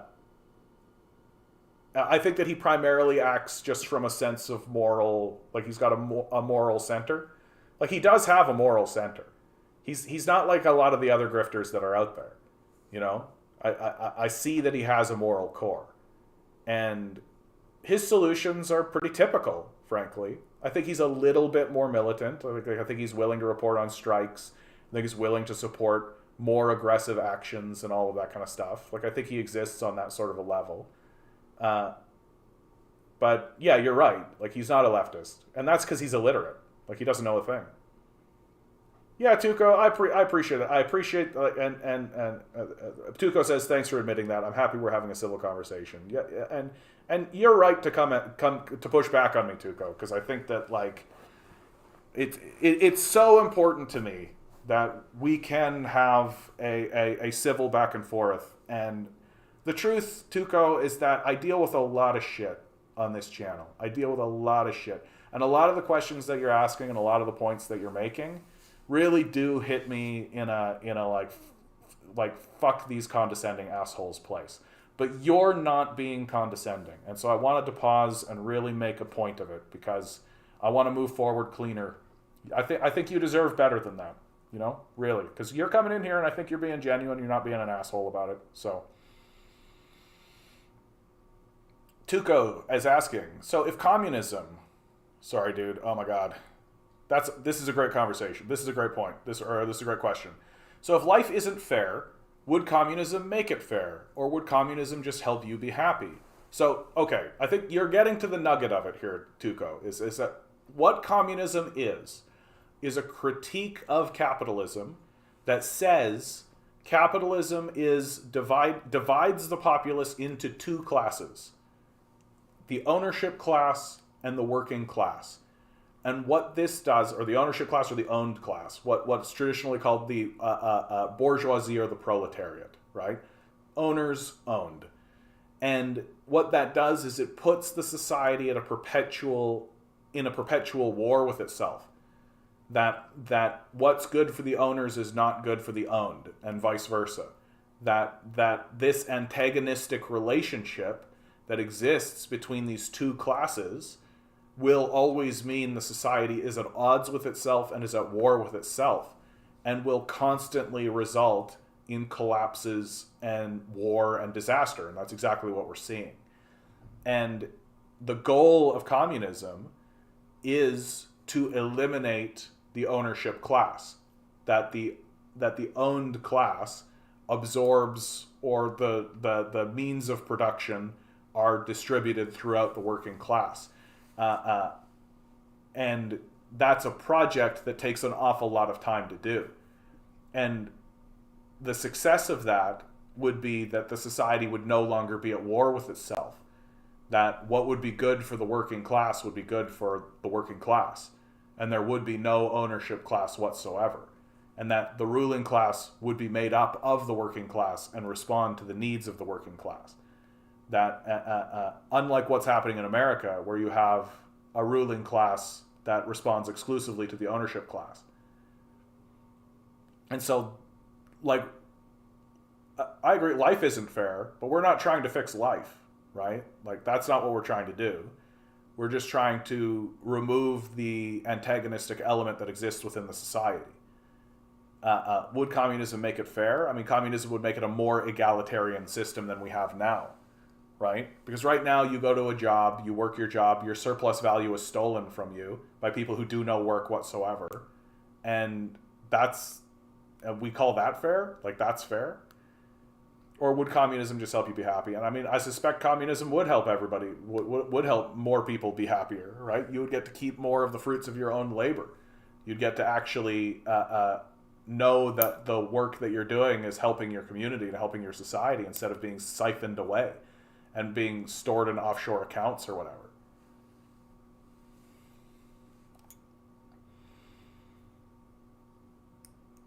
Yeah, the conversation is good. The conservative views are a much bigger problem than any one person. The competition model is out. It's unnecessary. Yeah, I think that's right. Like the competition model, I don't know how many times we need to see it get completely trounced before we start to recognize that it's the case. Like you're always reinventing the wheel in a competition model, right? Yeah, and you first need to understand that communism has always been a crosshair. No communist country has ever proclaimed to have achieved real communism. They achieved socialism. Well, and also that most communist societies have been victims of imperialist aggression since the very beginning, right? Like, for God's sakes, the bombing of Vietnam, Laos, and Cambodia alone, we literally went over there and just destroyed these countries, saying, with the Cassius Belli, with the stated reason, we need to staunch the flow of communism. Like, that's brutal. Like, that's insanity. Like, I can't imagine what it must have been like to be alive in America as a leftist while your country was literally massacring people because we want to stop communism from spreading.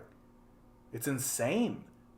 But, and we stand up and say freedom of speech. Well, freedom of speech if you're a capitalist, I guess. Freedom of speech if you're going to stand up and say that capitalism's the best. But if you stand up and say, hey, I think we could use an alternative economic model based on communist principles or Marxist principles, they're literally going to bomb you. So much for your free speech. Like, you can ask the Black Panthers or Martin Luther King about their free speech. You can ask the victims of the McCarthy era and the blacklisting that happened during that period of time. You can ask Tim Buck, who was literally arrested by the Canadian government, what they think about the free speech that exists in the country. MLM communism is a step in the right direction, but it still creates a ruling class, so it'll always produce contradictions and social instability.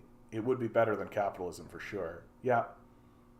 And baby steps, because they know this project can take many generations. I think humans are too selfish for the communism idea to be achieved. I tend to disagree with this simply because, like, selfish in what regard? Like, what does selfish mean?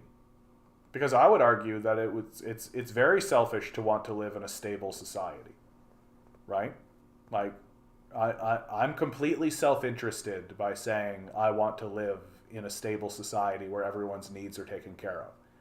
Like, I'm not sitting here being like, and the Holy Bible and Jesus Christ says that it is only the good Christians who will look out for the so on and so forth and upwards. Like, I just understand that the best society to live in is one where everyone's needs are more or less taken care of.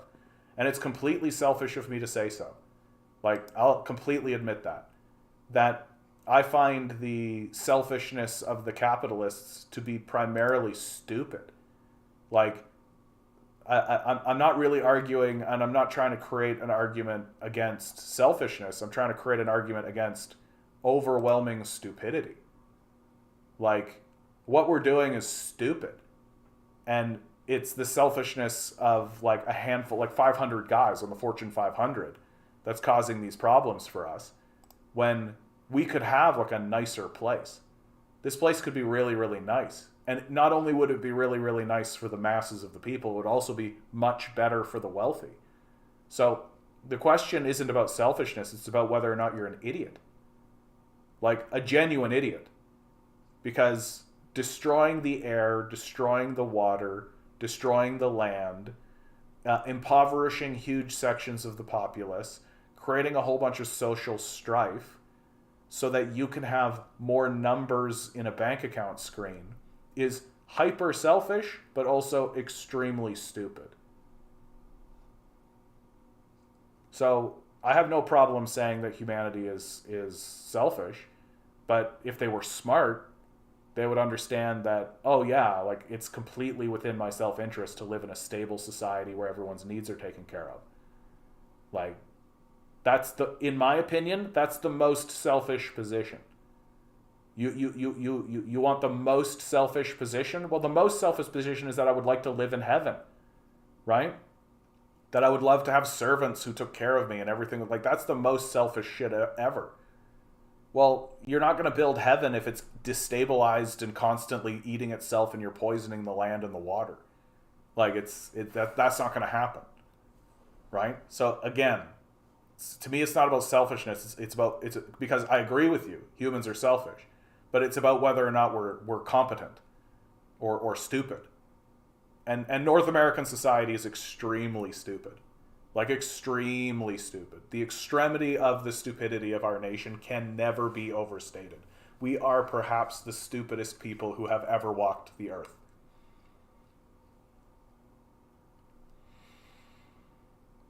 And also, I mean, I think grinning is raising it. Human nature arguments fall flat because human nature is extremely diverse. Humans have happily lived in many systems of social relations. And also, I mean, Engels has a really good quote where he says, material conditions define human behavior. That if humans are living in like a very intense, scarce place, they're going to act differently than if there's abundance, right? And if people don't need to steal food if food is readily available, right? Why bother? But if they're starving and food is withheld from them, then they'll steal food. So is it that humans steal food and that's just the behavior? Or is it that the material conditions define what human action is?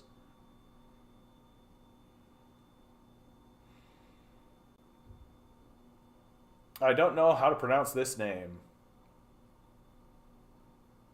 It's so nice of the Korean government to build houses, hospitals, schools, restaurants, shops, keep everything clean and sanitary just so American tourists can blog about it. or maybe so that their own citizens can enjoy it, dude. Sort of an odd statement. Like, you're admitting that the Koreans are doing all of that, but saying that they're doing it for the benefit of the West. Like, I think they're probably more interested in their own citizens, and that Americans coming and vlogging about it is a nice side effect. I will say this color that they use all over the place, bad choice. Bad choice, North Korea. You want my heaviest criticism? My heaviest criticism of North Korea? This friggin' teal, green, blue thing that they use that was just on the screen. Also, this mint green that's coming up here. There's this mint green that they put on everything. They really love these two colors. It's got to be a cultural thing. For sure it's a cultural thing, without a doubt. These colors that they put everywhere, I'm just like, boo. Boo, North Korea. Boo. How dare you use these garish, absolutely horrible colors. Oh. Oh.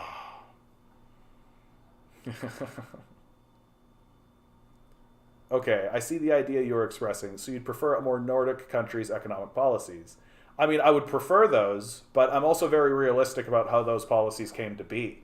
Like, those policies didn't just leap into existence because the capitalists thought this would be nice for the citizens. That the reason why they conceded the benefits that they've given to the populace is because of the threat of communism and the threat of communist revolution. Right? And all of the benefits that the people enjoy in even those countries are going to start being pulled away. Like here in Canada, we're privatizing the healthcare system, right? Good opportunity to say to everybody, if you're in the province of Ontario, Queen's Park, February 21st, right? 11 a.m., come to Queen's Park. We're going to have a protest. Hopefully shut the whole place down. If we're smart, we'll shut the whole place down, right? And it's the threat of revolution, it's the threat of overthrow that mobilizes politicians to do concessions bargaining. That if the threat is we're going to take the means of production away from the ruling class will begin giving concessions in the hopes that that will be enough to quell the uprising that's underneath their feet. That's what the New Deal was. The New Deal's been largely dismantled now. And it'll happen throughout the Nordic countries too, because capitalism will not abide. It will not permit the populace to have even a penny if it can come along and take it for itself. That what we have done throughout the Middle East and throughout the rest of the world, we will bring home. Cripacruel. Dude. What a name. Cripacruel. Why communism? Why not anarchism or mutualism? States are always corrupt. Here's the thing. I don't like to critique anarchists or mutualists or any of these people because I see them as allies. Uh, uh, and most of the time when they make points, I go, yeah, absolutely. There is one point, and one point exclusively, where I rudder up against anarchists and mutualists and the rest, which is very straightforwardly, you live in a world where there is a psychotic monster named the United States military who will 100% come into your territory, bomb your people, steal your resources, and massacre them. There's ample evidence to show that there is a psychotic force of nihilistic monsters who are absolutely going to walk into places who are trying to be more socialist or more anarchist or more mutualist and literally massacre those people. If you are an anarchist structure or a mutualist structure or any kind of horizontal structure or something, you will be overwhelmed and destroyed as a guarantee. You need a strong, stable, centralized bureaucracy that can, with agility, respond to the military force that the American military will bring to your doorstep. And if you don't have that, you will be overwhelmed. That is the reason why I talk about communism. Because the communists are attempting to create a blueprint for how to withstand this imperialist aggression and how to grow an egalitarian society in the face of this psychopathic demon that has no trouble murdering you.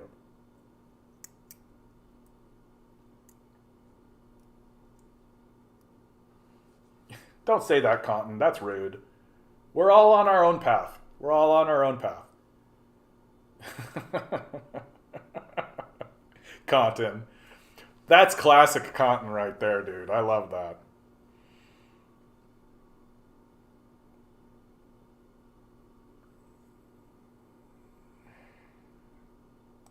We don't need to take this seriously. This is a chat for serious people, Corey. We don't need unserious people in here.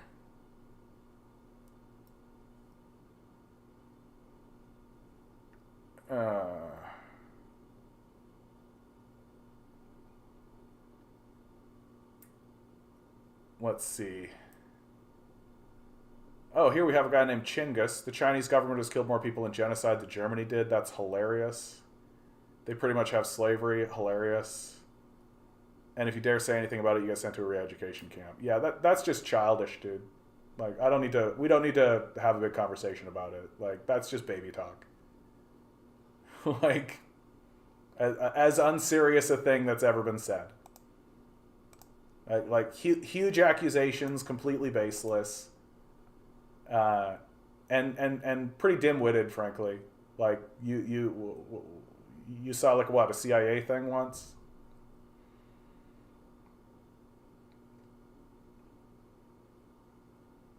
Ooh, I feel that the capitalistic war with itself is necessary to have a working class, a motivation for self-gain.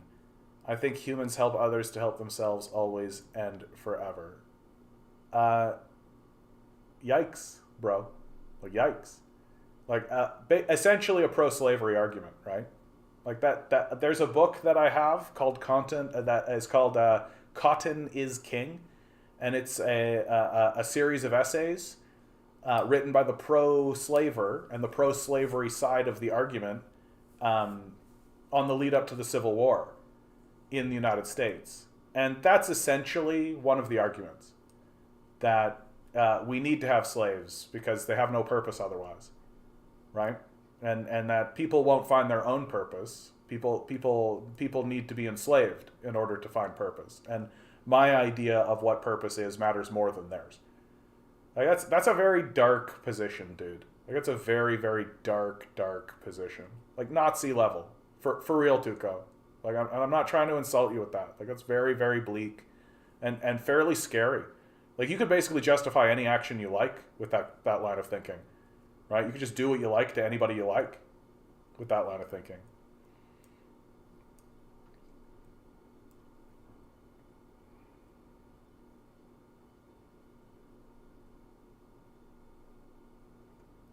Yeah, you better get a source.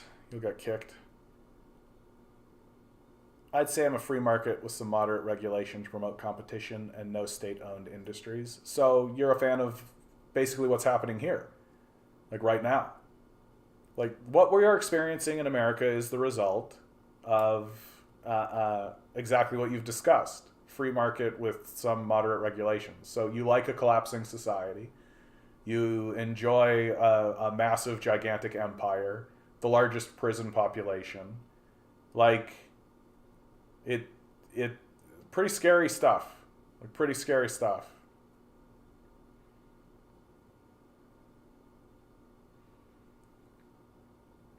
If your basic needs are met, we don't care that someone has money. Yeah, that's exactly right.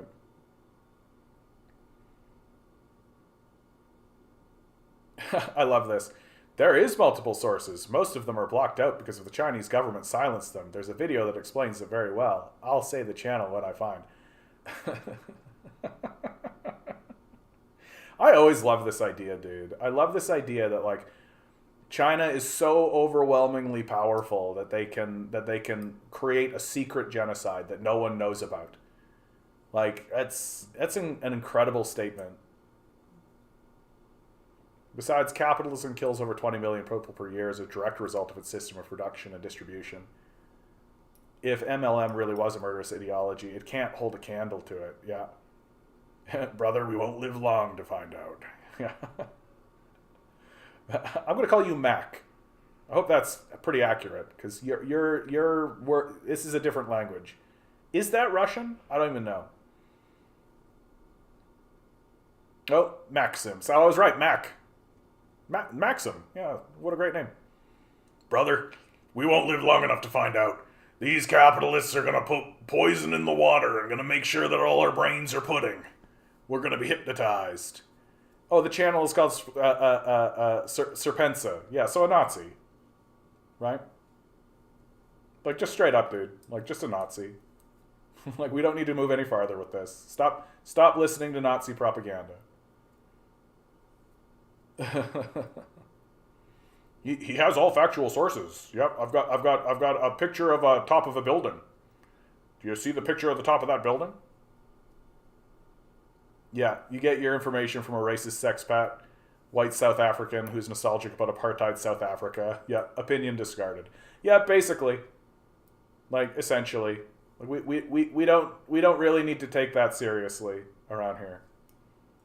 Chungus, dude, I have done like a big exploration on the Xinjiang situation and on the Chinese situation. Like I've done a lot of research on it, and the truth is that you've got nothing, right? Like here's my two major complaints, okay? Because I'm going to distill it down to 2 points so that it's really clean and easy for you. Point one. The Americans have satellites that are so powerful that they can read street signs. The idea that they can't get footage of an open genocide of people is all you need to know that this is unserious. That what they have is like a document from prison that says how to deal with terrorists, because there is like terrorist organizations like the East Islamic Turkestan movement that exist. The refugee crisis that the Afghanistan war happened on China's border, right? So they're experiencing a refugee crisis and they're dealing with it. And if all you're going to do is take the documents of them dealing with it and be like, look, it's a genocide, then you're unserious, right? So we can't seem to get any actual evidence of this genocide happening to people, right? Even though we have satellite technology powerful enough to read street signs. Problem number 2 with the whole genocide narrative is that there's literally no such thing as a secret genocide. It's physically impossible to do. And you'll realize that that's true if you think about it for a minute, right? Like, how do you organize the genocide of 8 million people without actually talking about it? Like when the genocide of the First Nations people was done here in North America, it was voted on in Parliament. When the residential school system happened in Canada, It was voted on in Parliament. It's on public record. You can see it. When the system of slavery was erected, it was openly talked about in the halls of power. It's on the public record. You can go see it, right? There isn't a single bureaucrat, there isn't a single person, there isn't a single organization or institution, there isn't a single scrap of evidence that has any bureaucrat or politician or anybody in China even mentioning or talking about this as something serious. And so what you're attempting to convince me of is that there's a genocide going on that nobody's talking about. How are you going to organize 8 million people massacred without actually organizing it? Like, how are you going to organize the personnel? How are you going to organize the buildings? How are you going to organize the institutional structures without actually talking about it? Like, that's what makes this whole narrative just absolutely bonkers. There's just no such thing as a secret genocide. It does not exist. That when cultures and societies and civilizations commit to a genocide, they do so openly. When Adolf Hitler went to do the Holocaust, he literally wrote a book called Mein Kampf where he stated that as his objective, and then they openly planned it and executed on it. Like, it was in the public eye. You could see it happening. Just doesn't exist in China. No, I just know who the guy is, dude. Like, and Ligon Disease assessment of it is pretty accurate. Like, if you're gonna say that South African apartheid was good, then I don't need to take you seriously. Like, I'm just not interested. Like, it's boring, dude. Like, it's just boring. That's all. Like, it's not gonna be information, right? It's literally gonna be a dude being like, look, we've got a satellite image. Shade. It's just not. You got it, Tuco. I'll go back. You've been real patient with me, dude. You've been really good today. So I think you and I, like, you're getting a little scarier as this is going on, honestly, Tuco. But yeah, and then the pivot to what the 1989 incident. Nah, bro. Like the Tiananmen Square massacre, right? Like, did you know that if you continue watching the video of the guy in front of the tank, some friends show up and they leave? Like, it's just not serious stuff that you're bringing up, dude. Like, it's very unserious. Tuco.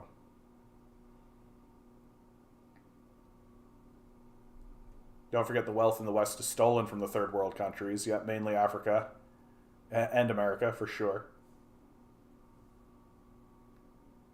What are you talking about, Tuco? Perhaps we'll find out eventually. I already read that. I might just be missing it, dude. Just restate your thing, dude. Just restate your thing. I think I'm just gonna miss it. I don't think the working class are slaves. I think the working class in a proper economy can genuinely reach overwhelming success, following their passions and enjoying life. I mean, you and I are just gonna hard disagree on that. That the working class is subservient to the ownership class. Right? There's a class of people who own and the class of people who are owned. And this idea that a working class in a proper economy, well, you can never have a working class in a proper economy if there's an ownership class. Because that ownership class will always align itself to extract as much value as it possibly can out of the society to the detriment of the people. Like, my entire life has been a series of just getting blown apart by capitalist forces. Like, literally trying to build a life and having it blown up by capitalism. Like, that's straight up what my existence has been and what the existence of many people has been. And this idea that we're going to build a proper economy, like, that's not how capitalism works. Like, if you play one game of Monopoly, you can see how capitalism actually works. That eventually all assets and all institutions get bought up by a single entity. And once that happens, and capitalism also has this really great feature of needing to suppress wages while raising prices, right, which they're doing through quote-unquote inflation. which they treat as like a natural phenomenon, even though it's literally just them price gouging. And and what you end up with inevitably is an economy where the people who are creating the products don't make a high enough wage to actually be able to buy the products they're creating. And that's what we're doing. Like, that's what we're heading for. Like 60% of the people in America and in Canada are living paycheck to paycheck. That's a failed economy. That's a failed system. And one that can't be defended. Because and there's no evidence whatsoever that anyone is in any position at all or is interested at all in ameliorating that. That all, like, and for vast swaths of the populace, the a single crisis, like a small scale crisis, is going to result in a catastrophe, right? Like bankruptcy, for God's sakes. It's a failed economic system that really cannot be defended. And the whole idea that we should have owners who own us, but that's not a slave system, I just don't take that very seriously, dude. Yeah, it's interesting that the Chinese genocide hasn't produced a single refugee. Yeah, worth pointing out. Jian says, we absolutely could be smarter about what parts of our nature we incentivize. Personally, I want communism so people don't needlessly suffer. I have plenty. I'm not overly concerned for me. I think there's 3 things you need in a capitalist economy: skill, knowledge, motivation. Nope, there's only one. Capital. You don't need skill, you don't need knowledge, you don't need motivation, you need capital. That's it. Period. Full stop. Like, those attributes that you said, skill, knowledge, motivation, those are the things that make somebody a good worker for capitalists. But that's not what you need to be successful in a capitalist economy. To be successful in a capitalist economy, you need capital. And the person who is born with the most capital is the person who's the most successful. Full stop, period. Like, having more skills will make you a better worker. Sure. Having more knowledge will make you a better worker. Sure. Having more motivation will make you a better worker. Sure. But what is it you're working for? Well, near as I can tell, you're working to poison the land, destroy the air, poison the water, plunge everybody into desperation and poverty. You're basically just saying, well, if everything's going to go to shit anyway, then you might as well subserviate yourself the best. Right? Like, it's simping. That's all you're doing, right? Like, it's just simping. That you got to simp hard for your owners is essentially your position. Have a good one, radio. I wish I could stop that. I hate it when it jumps down like that.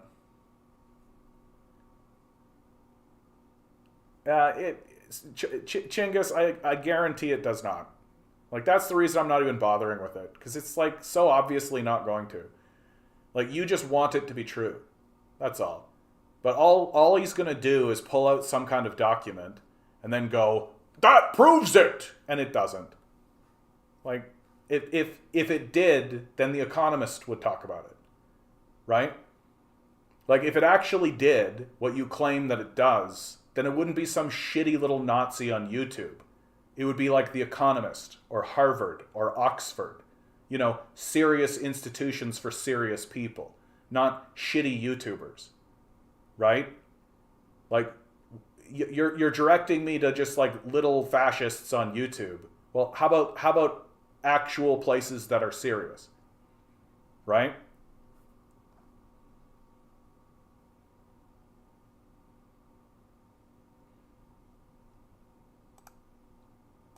We can just get rid of this idiot.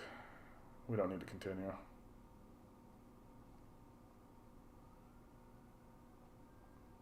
Hey Sigma, how you doing, bud? Giggity, giggity, giggity, giggity, giggity, giggity.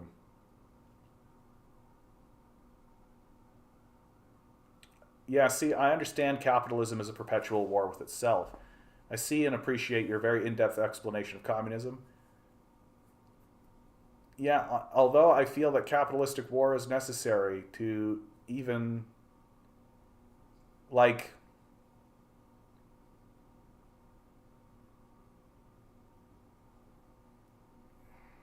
I don't think we actually disagree what humans are to the core. Like, you just seem to think that, like, you're falling for the classic trap that capitalism is a natural force. It comes out of humans, right? Which is just overtly false. And not something that I can take very seriously. Yeah, and all the competition you get culled in the end anyways. You end up with a monopoly.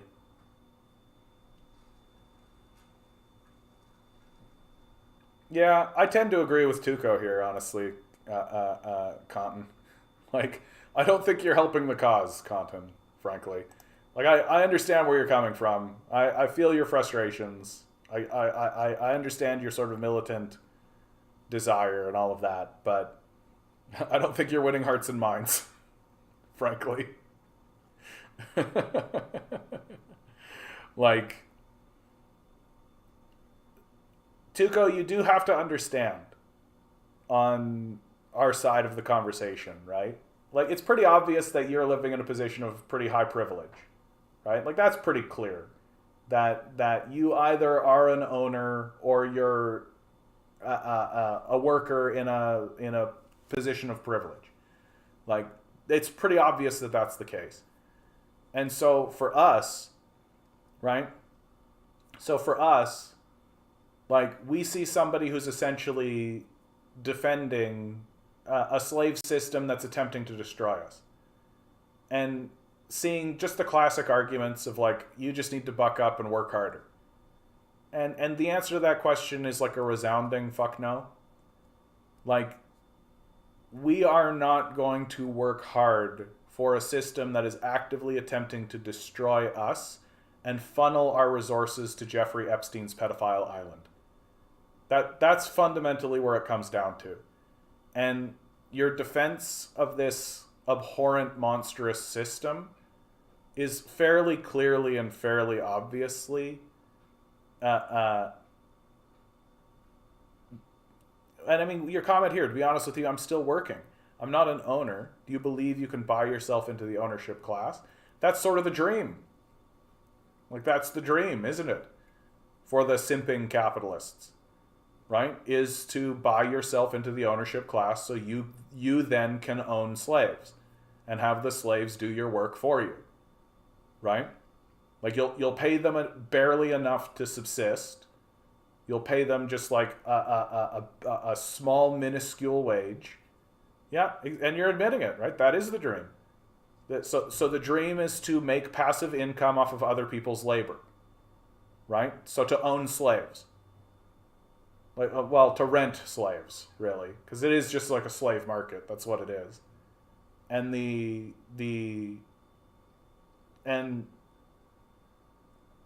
like, you're like the guy that's saying, well, if you don't like being a slave, then you just need to buy more slaves for yourself. And that solves the problem with slavery. And that this, and to kind of promote the war, to understand that it's a war and then to claim that it's necessary is terrifying. Like, it is. It's terrifying. It's deeply scary. That there is people who actually believe that war is necessary and that having a built-in antagonistic war that exists in the society is necessary because that's quote-unquote human nature. Like, it's just like the most, like, the darkest, most nihilistic worldview I think that exists. That, well, it's fine to enslave each other because if I didn't enslave him, he'd enslave me.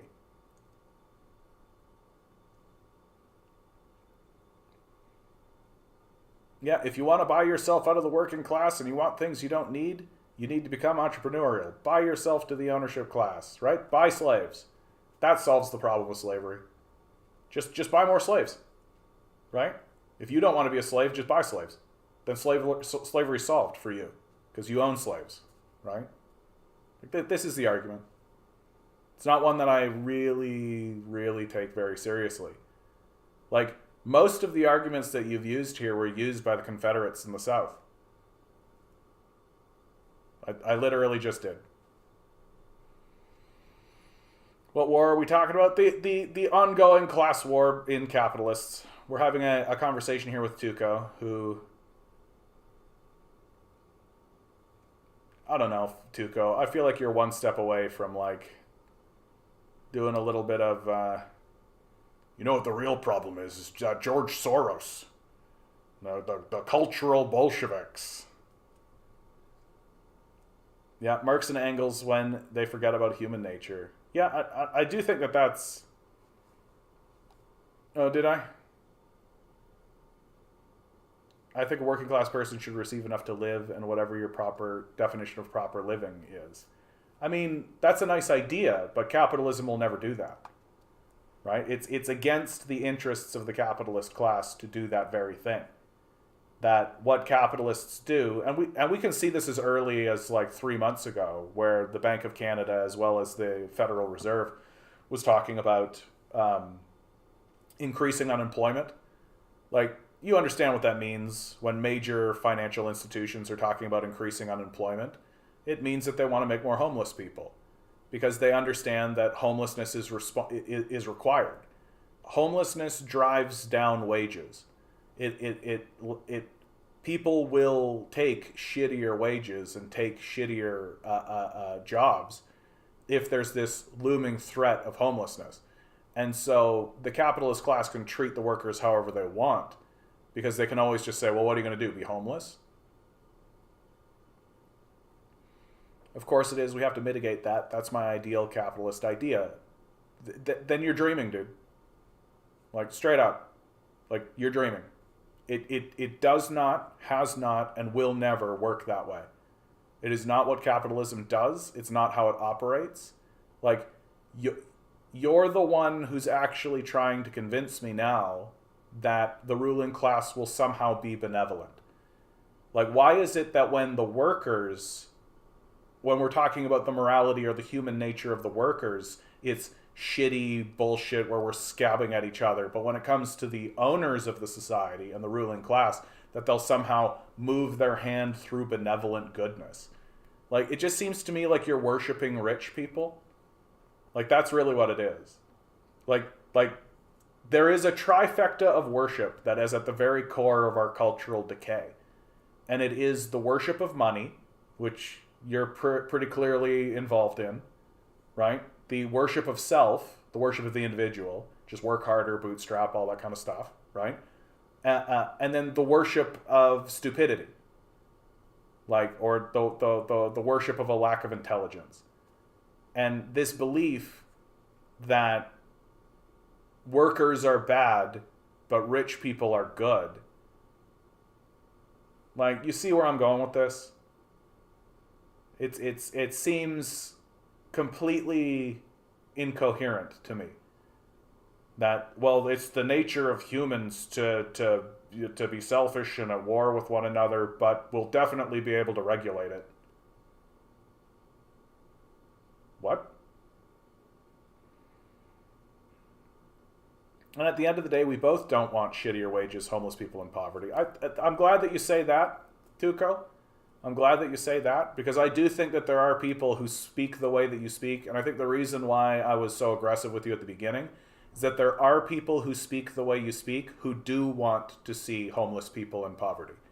That they look at homeless people in poverty as a positive thing, as a good thing for the society. And I think that you should be really questioning your view if you find yourself in with bedfellows who are saying, yeah, homelessness and poverty is natural and good. And in fact, the people who are homeless and living in poverty, it's their own fault. Like, I get that almost every day. And it's very concerning to me that people hold these views. Eric, what are you talking about? The same nonsense I had today where I debated a conservative friend of mine. He tried to argue to me that the reason that Cuba was poor was because of communism, which is why doctors need to have 2 jobs. My response, oh yeah, what about the bloody embargo, yeah? If communism is bad, then why have an embargo that's literally designed to make them poor, yeah? His response, communism needs to go because I advocate for the embargo is lifted. Like, what sense does that make? Like, yeah, we'll only lift the embargo once communism is over. Like, all you're doing is transferring the embargo. Like, you want to go back to the Batista era where slavery was everywhere, right? Like, yeah, humans aren't inherently selfish. It's a learned behavior. Well, okay, Tuco, I don't think the ruling class should be the ruling class. I think it's the government's job to regulate it. But who owns the government? Like, it's not you. It's not the people. Like, who owns the government? Like, the government doesn't respond to the needs of the people. The government doesn't do what the people think. The government doesn't do what the people want. Right? The government is owned by the oligarchy, by the ruling class, by the Fortune 500. That's who owns the government, and that's who it responds to. It's not interested in like being an independent entity. That's not what the government is. The American government is owned and it is owned by the oligarchy, very clearly through a system of bribery called lobbying.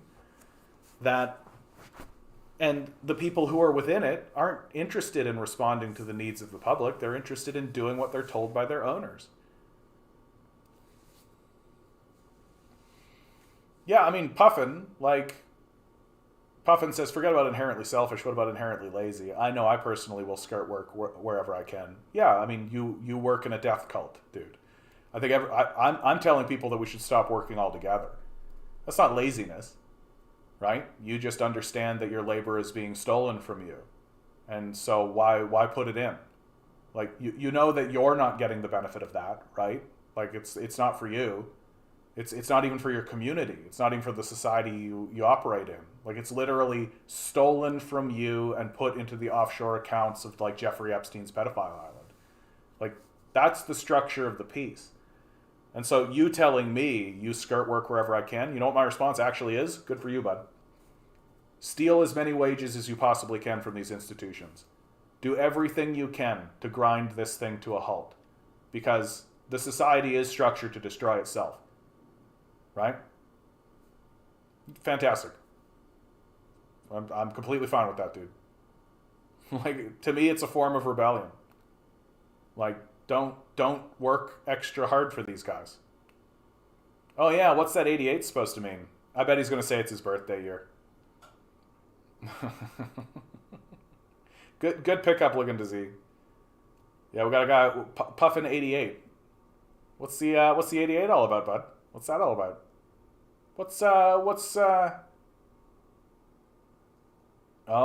Oh. Strong deny. Not that. Were you born in 1988, dude? Is that what this is? Well, we'll see. What would you say of those who are inherently lazy? Would you feel good knowing for sure in a communist society structure itself is made to help those regardless if they are lazy? I don't care about laziness. I literally don't care. I don't know why I'm supposed to care more about the man on the couch than the man on the street. I don't understand why it is in the ethos of the conservative mindset to look at a guy sitting on a couch going reprehensible, but then look at a man sleeping on a street going, that's fine. Like, if a man wants to sit on a couch and that's how he's going to live his life, then so be it. I simply do not care. Great. Fantastic. My labor is already being stolen to help the lazy. They're called the owners. Right? So your argument that like, oh, but no, my argument against capitalism is that capitalism is destroying the society, like literally destroying it, like poisoning the air, poisoning the water, poisoning the food, poisoning the atmosphere, literally self-destruction. Your statement that like, oh, there's going to be a guy who sits on the couch and that's the decay of society. It's just babyish. Like it is. Like I don't think you actually have a serious perspective of what is happening in your society. Ooh, Watson, coming in with something hot. We're going to pivot.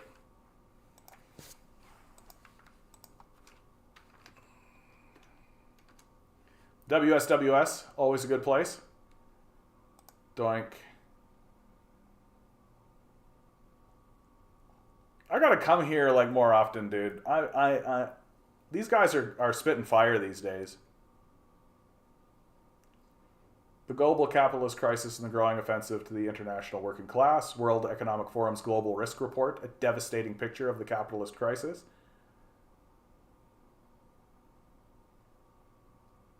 There we go. Ontario Public Service Employees Union bureaucrats enmeshed in massive corruption scandal. Or as what I like to call it, capitalism being capitalism. The Ontario Public Service Employees Union announced Monday that it has initiated a lawsuit against former union president Warren Smokey Thomas, former first vice president treasurer Eduardo Almeida, and Maurice Gabay, former administrator of the union's financial services division. The union, in a statement of claim to the Ontario Superior Court, is seeking recovery of $5.75 million allegedly taken by the three executive officials, plus an additional claim for $6 million in damages. The emerging scandal comes on the heels of last year's exposure of former Unifor president Jerry Dias, who was disgraced after an investigation revealed he, acting as a shameless pandemic profiteer, received and tried to cover up a $50,000 kickback to promote a private company COVID-19 virus testing kits in factories organized by the union. So the last guy was corrupt, and now the new guys are also corrupt. Perhaps it has something to do with the system. Perhaps it's a systemic issue. No,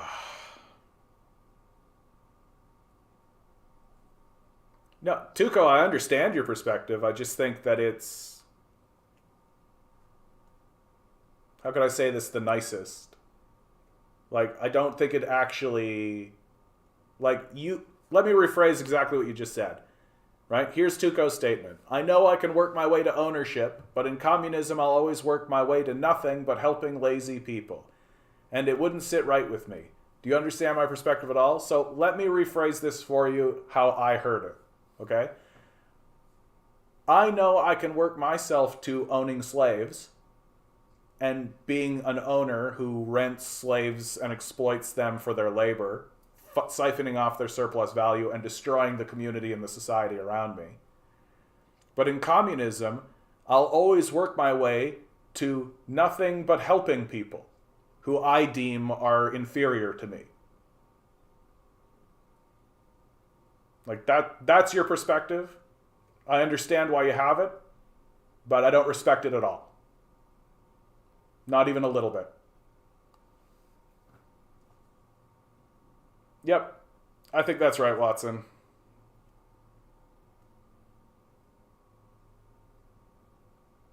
The breadth and depth of the accusations levied against Thomas, Almeida, and Gabay, however, make Diaz's sleazy kickback scheme look like the con of a back alley flim-flam man. This is great. I can tell that the writer is really enjoying this. OPSU, one of the largest public sector unions in the province, has a membership of over 180,000 workers. Last April, J.P. Hornick replaced outgoing longtime President Thomas, while Almeida lost re-election to the new first vice president/treasurer, Lori Nance Cavelli. Gabay's position was terminated that same month.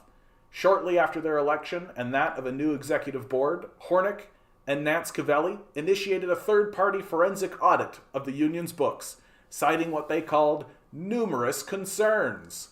These concerns, according to the subsequent audit and court filings, amount to a veritable looting of union funds for the personal enrichment of the previous regime. The audit concluded that the three paid themselves significant compensation to which they were not entitled, claimed significant expenses on their behalf for undocumented and non-business related purposes, transferred union assets, specifically vehicles, to themselves or to family members, and took cash from the union's strike fund for undocumented and illegitimate purposes. The details of the accusations thoroughly exposed the depths to which the three allegedly sunk. For instance, just prior to the expiration of their most recent term of office in early 2022, Thomas and Almeida arranged for their own payment of settlements for complaints against the executive board that they had filed. Thomas had accused the executive board of discrimination and harassment and demanded damages for injuries to his feelings, dignity, and self-worth. Almeida sought monies to settle a claim for defamation, intentional interference with economic relations, intentional infliction of mental suffering, and civil conspiracy. The union's lawsuit claims the two men paid themselves $500,000 each without proper authorization. Between the three men, well over $1 million in unsubstantiated credit card claims were paid. Thomas and Almeida were also accused of taking numerous unauthorized cash withdrawals from the union's strike fund, ranging from $10,000 to $70,000 between 2014 and 2020, without any documentation and without notification to the executive board. To further line their pockets, it is alleged that Thomas took $399,472, and Almeida received $275,000 between 2017 and 2022 by converting lieu time into straight cash payments, which they were not entitled to. Gabay, for his part, is accused of receiving strike fund monies and taking substantial sums for home repairs and moving expenses for a close personal friend. OPSU's statement of claim also accuses Thomas, who held the position of union president for 15 years and earned a $142,740 salary in 2021, of transferring 3 union-owned higher-end vehicles to his wife between 2017 and 2019. In March 2022, just weeks before the end of his financial term in office, Thomas transferred a $97,417 2021 Grand Cherokee Overland for himself. Grand Cherokee Overland. According to the statement of claim, Thomas received a salary of $142,740, and Almeida was paid $131,322 in 2021. Gabay's salary as a non-elected official has not been made available. At the time of this writing, only Thomas has publicly responded to the accusations through his lawyer, who stated that Thomas rejects the statement of claim and characterized the charges as riddled with errors, falsehoods, and untrue allegations. Overall, the OPSU lawsuit alleges that $1.75 million was taken without authorization by Thomas, $3 million by Almeida, and $1 million by Morris Gabay. The charges against Thomas and his cronies will come as no surprise to many OPSU members who remember Thomas's bid to get the union bureaucracy's snout in the trough of a potential privatization of the Liquor Control Board of Ontario, offering themselves as potential new owners of the operation. Jesus Christ! That's hilarious. That line I need to read again, dude. The charges against Thomas and his cronies will come as no surprise to many OPSU members who remember Thomas's bid to get the union bureaucracy's snout in the trough of a potential privatization of the Liquor Control Board of Ontario, and then it gets better, offering themselves as potential new owners of the operation. Oh man, that's a beautiful line. That's like the most beautiful thing I've read in a while. Just literally the scummiest scumbags that are the scummiest people who have ever been scumbags in the scum. But capitalism's working out. In late 2021, as Thomas was preparing his exit from OPSU, and just prior to Jerry Dias's disgrace in the Unifor kickback scandal, the two men appeared alongside the anti-worker conservative Premier Doug Ford to tout Ford's reluctant increase of the provincial minimum wage and to pledge to work closely with the notorious right-winger. Since Ford took office, his government has adopted a battery of anti-worker measures. These include initially retracting a minimum wage increase and newly enacting provisions providing pay guarantees for on-call workers and increased paid leave, welfare cuts, a provincial hiring freeze, cuts to education funding, a brutal restraint program against public services, a legislation outlawing a strike by graduate teaching and research assistants at York University, preemptively passing legislation outlawing a pending strike by the Power Workers Union, and more recently, attempting the same against a militant uprising of 55,000 education workers. Thomas negotiated wage-cutting contracts based on Ford's restraint program. When OPSU members began to mobilize and demand strike action against Ford in 2018, Thomas arrogantly told his own members to cool it. When Dias and Thomas shared a podium with Ford, Dias was just a year past the imposition of yet another concessions contract on auto workers at Ford, Fiat Chrysler, now Stellantis, and General Motors. The Unifor and OPSU corruption scandals are not simply examples of corruption and grasping bad apples in an otherwise healthy union orchard. After all, in just the past several years, one also recalls the exposure and forced resignation of David Mitchell, Toronto president of the 20,000-member Canadian Union of Public Employees, Local 79, for accepting under-the-table payments from his own vice president for brokering a lucrative sinecure on a municipal workers' pension fund. And of course, there is the high-profile prosecution and imprisonment for gross misuse of union funds of a seemingly endless stream of senior United Auto Worker executives, including 2 former presidents in the United States. These scandals express the nature of the unions as pro-capitalist entities, with corporatist ties to business executives and municipal, provincial, and federal governments. These nationally based organizations were transformed by the globalization of production into the appendages of state and corporate boardrooms, with the tasks of suppressing the class struggle and enforcing government austerity and wage-cutting contracts demanded by the bosses onto rank-and-file workers. Their upper echelons are populated by privileged middle-class bureaucrats who look after themselves and other members of the club while selling out rank-and-file workers in concession-filled contracts. These comfortable bureaucrats are handsomely compensated, both legally and otherwise, for services rendered to the ruling elite. This process has been decades in the making. Over the past 40 years, the unions have emerged as the key institutions for smothering the class struggle.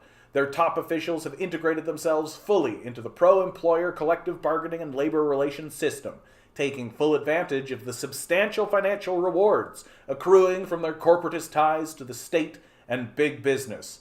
Workers, not only in OPSU and Unifor, but in industries and services across all the country, are quickly discovering the tremendous gulf that exists between themselves and the corrupt and grasping union officials that sit on their necks as the junior partners of the employers. It is precisely because rank-and-file workers are beginning to openly rebel against the stranglehold of the bureaucracy that pseudo-left organizations are desperately trying to cover up the political significance of the corruption that pervades the union apparatus.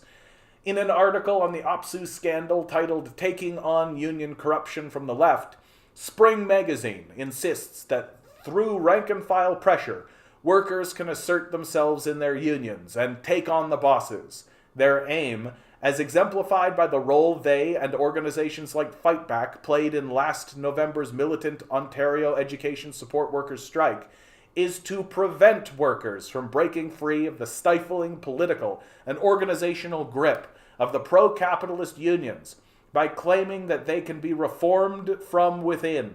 For all their noises about rank-and-file power, the pseudo-left groups all proclaim it a victory when the union bureaucracy arbitrarily scuttled the strike without giving the rank-and-file any say, at the very point when the workers had the hated Ford government on the ropes and were building towards a general strike.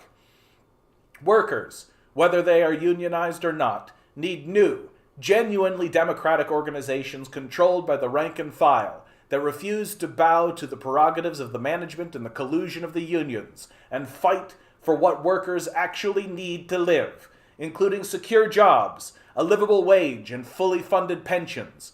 Workers must build a network of rank-and-file committees to democratically decide on their demands and coordinate a struggle across plants, workplaces, and national borders to place society's vast resources at the disposal of the working class, rather than the bank accounts of corporate management, government officials, and union bureaucrats. That's great. That's great. Yeah, I do wonder what Barry would have to say about it. I think things are changing very quickly, honestly. Like, I think that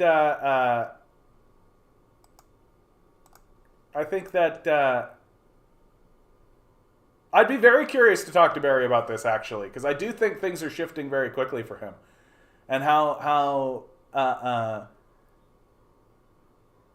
yeah, that's the long and short of it. I would be curious to know. Like, not that long ago, Barry was talking about being like an internal NDP sort of force. And I think that a lot of new blood has come in and sort of is trying to get them away from being part of the NDP and start their own political movement, right? I don't understand why you're reading out loud and not engaging. Yeah, I'm sure you don't, bud. It's not contempt for you. It's this is how you educate people, right? You can listen. I can't, dude. Imagine believing that me reading an important article for everyone to listen to is because I have contempt. Like, I'm like, what was point 3, right? The worship of stupidity, right? But let's listen to Puffin88, right? Here's a question. Tuco, the government shouldn't even pay help or the media or benefit. Oh, the media, yeah. That's a can of worms. Here's the question you should address. Your critique of capitalism is merit, specifically the emphasis on a laboring underclass. You use the word slave. But if you haven't convinced us of what a communist society can prosper, why should we follow your suggestions? Look at China, dude. Like, I hate to break it to you. Like, China has lifted 800 million people out of poverty in the last 30 years. And I know exactly what you're going to say. Well, it's capitalism that did that. No, you don't know anything about China, right? The reason why you think that there isn't a communist society that can prosper is because you're watching CNN. And they have every reason to lie to you about what's going on in these countries, right? Like literally Cuba.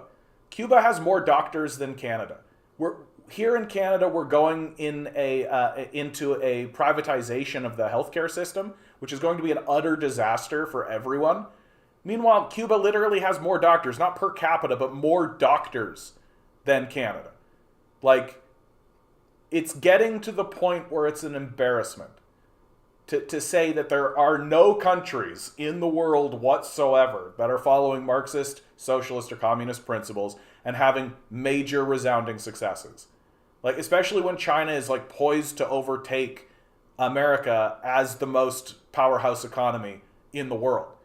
Like, it's a pretty shocking position, frankly. I'm glad you don't buy the modern liberal narrative. We ultimately disagree how an economy should work. Yeah, I think people should be free, and you think people should be slaves. Like, that's pretty straightforward. Yeah, China lifted 40 years. Soviet Union put the first man in space, invented the first anthrax vaccine, beat the Nazis, right? Saved hundreds of millions of people, turned an agriculturally dependent peasant backwater into a nuke-wielding superpower, yeah? You know what's cool, Puffin88? Wolfenstein and dead Nazis. Coolest shit ever, am I right? Classic content. Classic content, dude. Dude, I'm actually really happy that you're here. I gotta tell you. I know that you're just, like, shitting nails right now, but I'm glad that you're doing it so I don't have to, bud.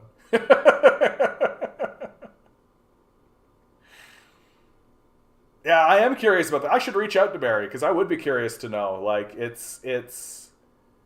Well, and like, he's not wrong about it. It is, especially in today's society where everybody's super far right, that that replacing the rank and file committees, replacing these unions, would be a fairly far left position, right? Like, I still think that's accurate, but I think that's fine. Like, wouldn't it be great if we actually had a real leftist in the conversation? Wouldn't it be great if any leftist views were actually taken seriously?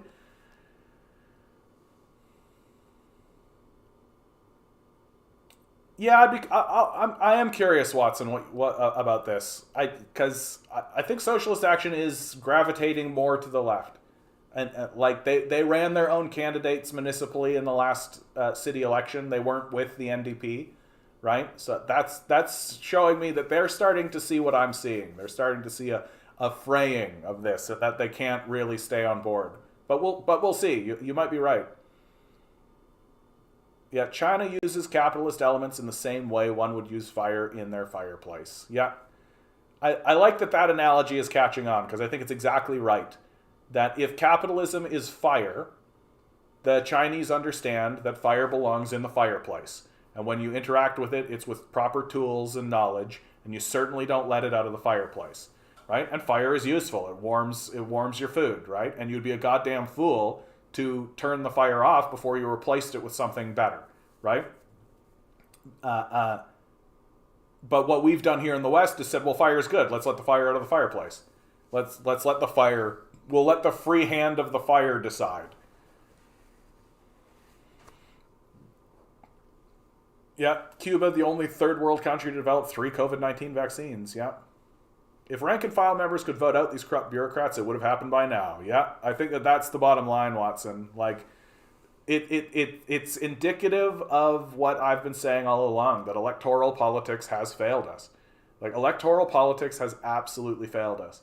We the systems that exist were never designed to respond to the needs of the working class. And the only times the working class has seen any gains whatsoever, the only times it's seen any gains whatsoever, is because of the hard work of people. Who's Matt? Don't worry about him. I there are like 3 things that I will just pull the switch on, and I won't even bother. Right? Like, if you come in here with the Ronnie McNutt stuff, I'm just gonna shut it down.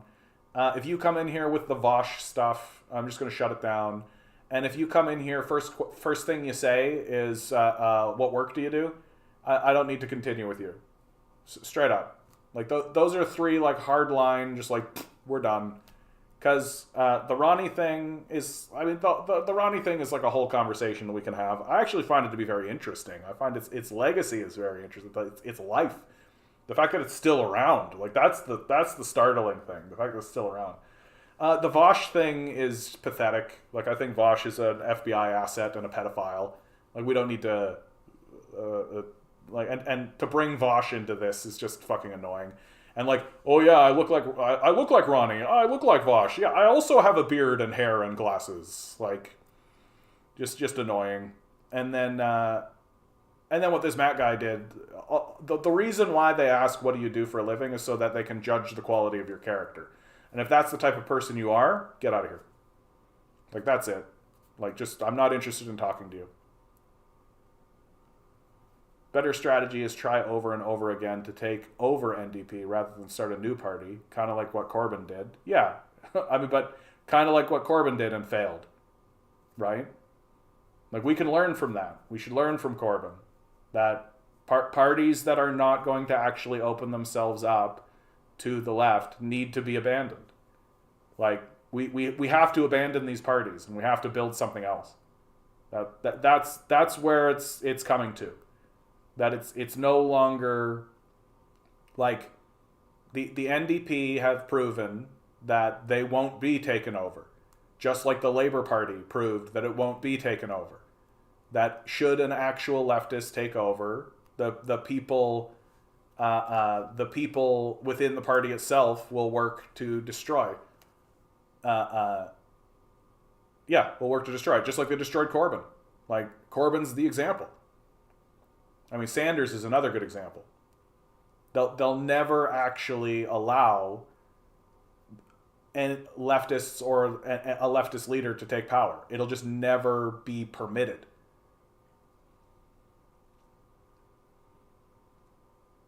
I first heard the fire analogy from Caleb Maupin. Interesting. Maybe I heard it from Caleb Maupin too, way back when I was listening to him.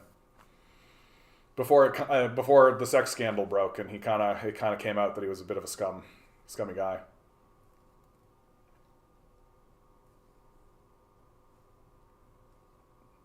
So what's going on in France? You covered that yet? Yep, French workers walk out in mass strikes against plans to raise the retirement age.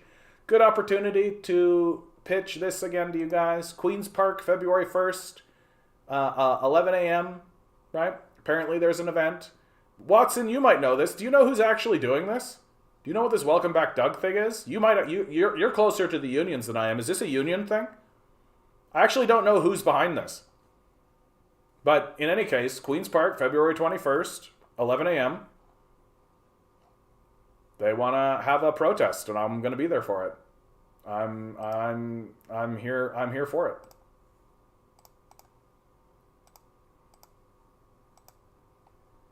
No, okay. Well, I'm letting you know. Let your friends know. Spread it around. Right? Take a snapshot of this. Queen's Park, February 1st. It is 11 a.m. I don't know why they've hidden it. Like this is like a classic error, right? Don't give us the time. If you hit this button, it takes you to another thing, and then it's 11 a.m. to 1 p.m. February 21st, 11 a.m., 1 p.m. Hopefully like 1 million people show up. Yeah, I hope to see you there, Command Genius. To me, the most important thing, and I'm pretty consistent with this, right? Like, it's one thing if you come into the channel. It's one thing if you're a regular on the channel. But if you're a person who actually shows up to events, like you come out, you hold a sign, you participate, that matters to me more than anything else. I've said it over and over and over again, that like, I will disagree with it. Reconnection is successful. Reconnection successful. So that's a little blip. Yeah, reconnection's there. Well, you know what? We're at the end of this one anyway. Thanks, Mocked. We're at the end of this one anyway. Yeah, little blip. That happens. We're at the end of this one anyway, guys. So it's just the internet telling me, like, time to go. Time to go. Time to go. Hope you guys are all doing doing well out there, guys. Oh, this is a good stream. Tuco, if you're still listening, bud, I hope you're doing well out there. I hope you change your mind. I hope you change your mind. Simple as that. Always remember, guys, each and every one of you is a quantum being walking around in quantum energy. These billionaires are spending hundreds of billions of dollars in the hopes you'll never realize it. You'll just stay the good little commodity they need you to be. Rebel. Revolt. Repent. Good luck. We're going to need it. Boop. Bye, TikTok.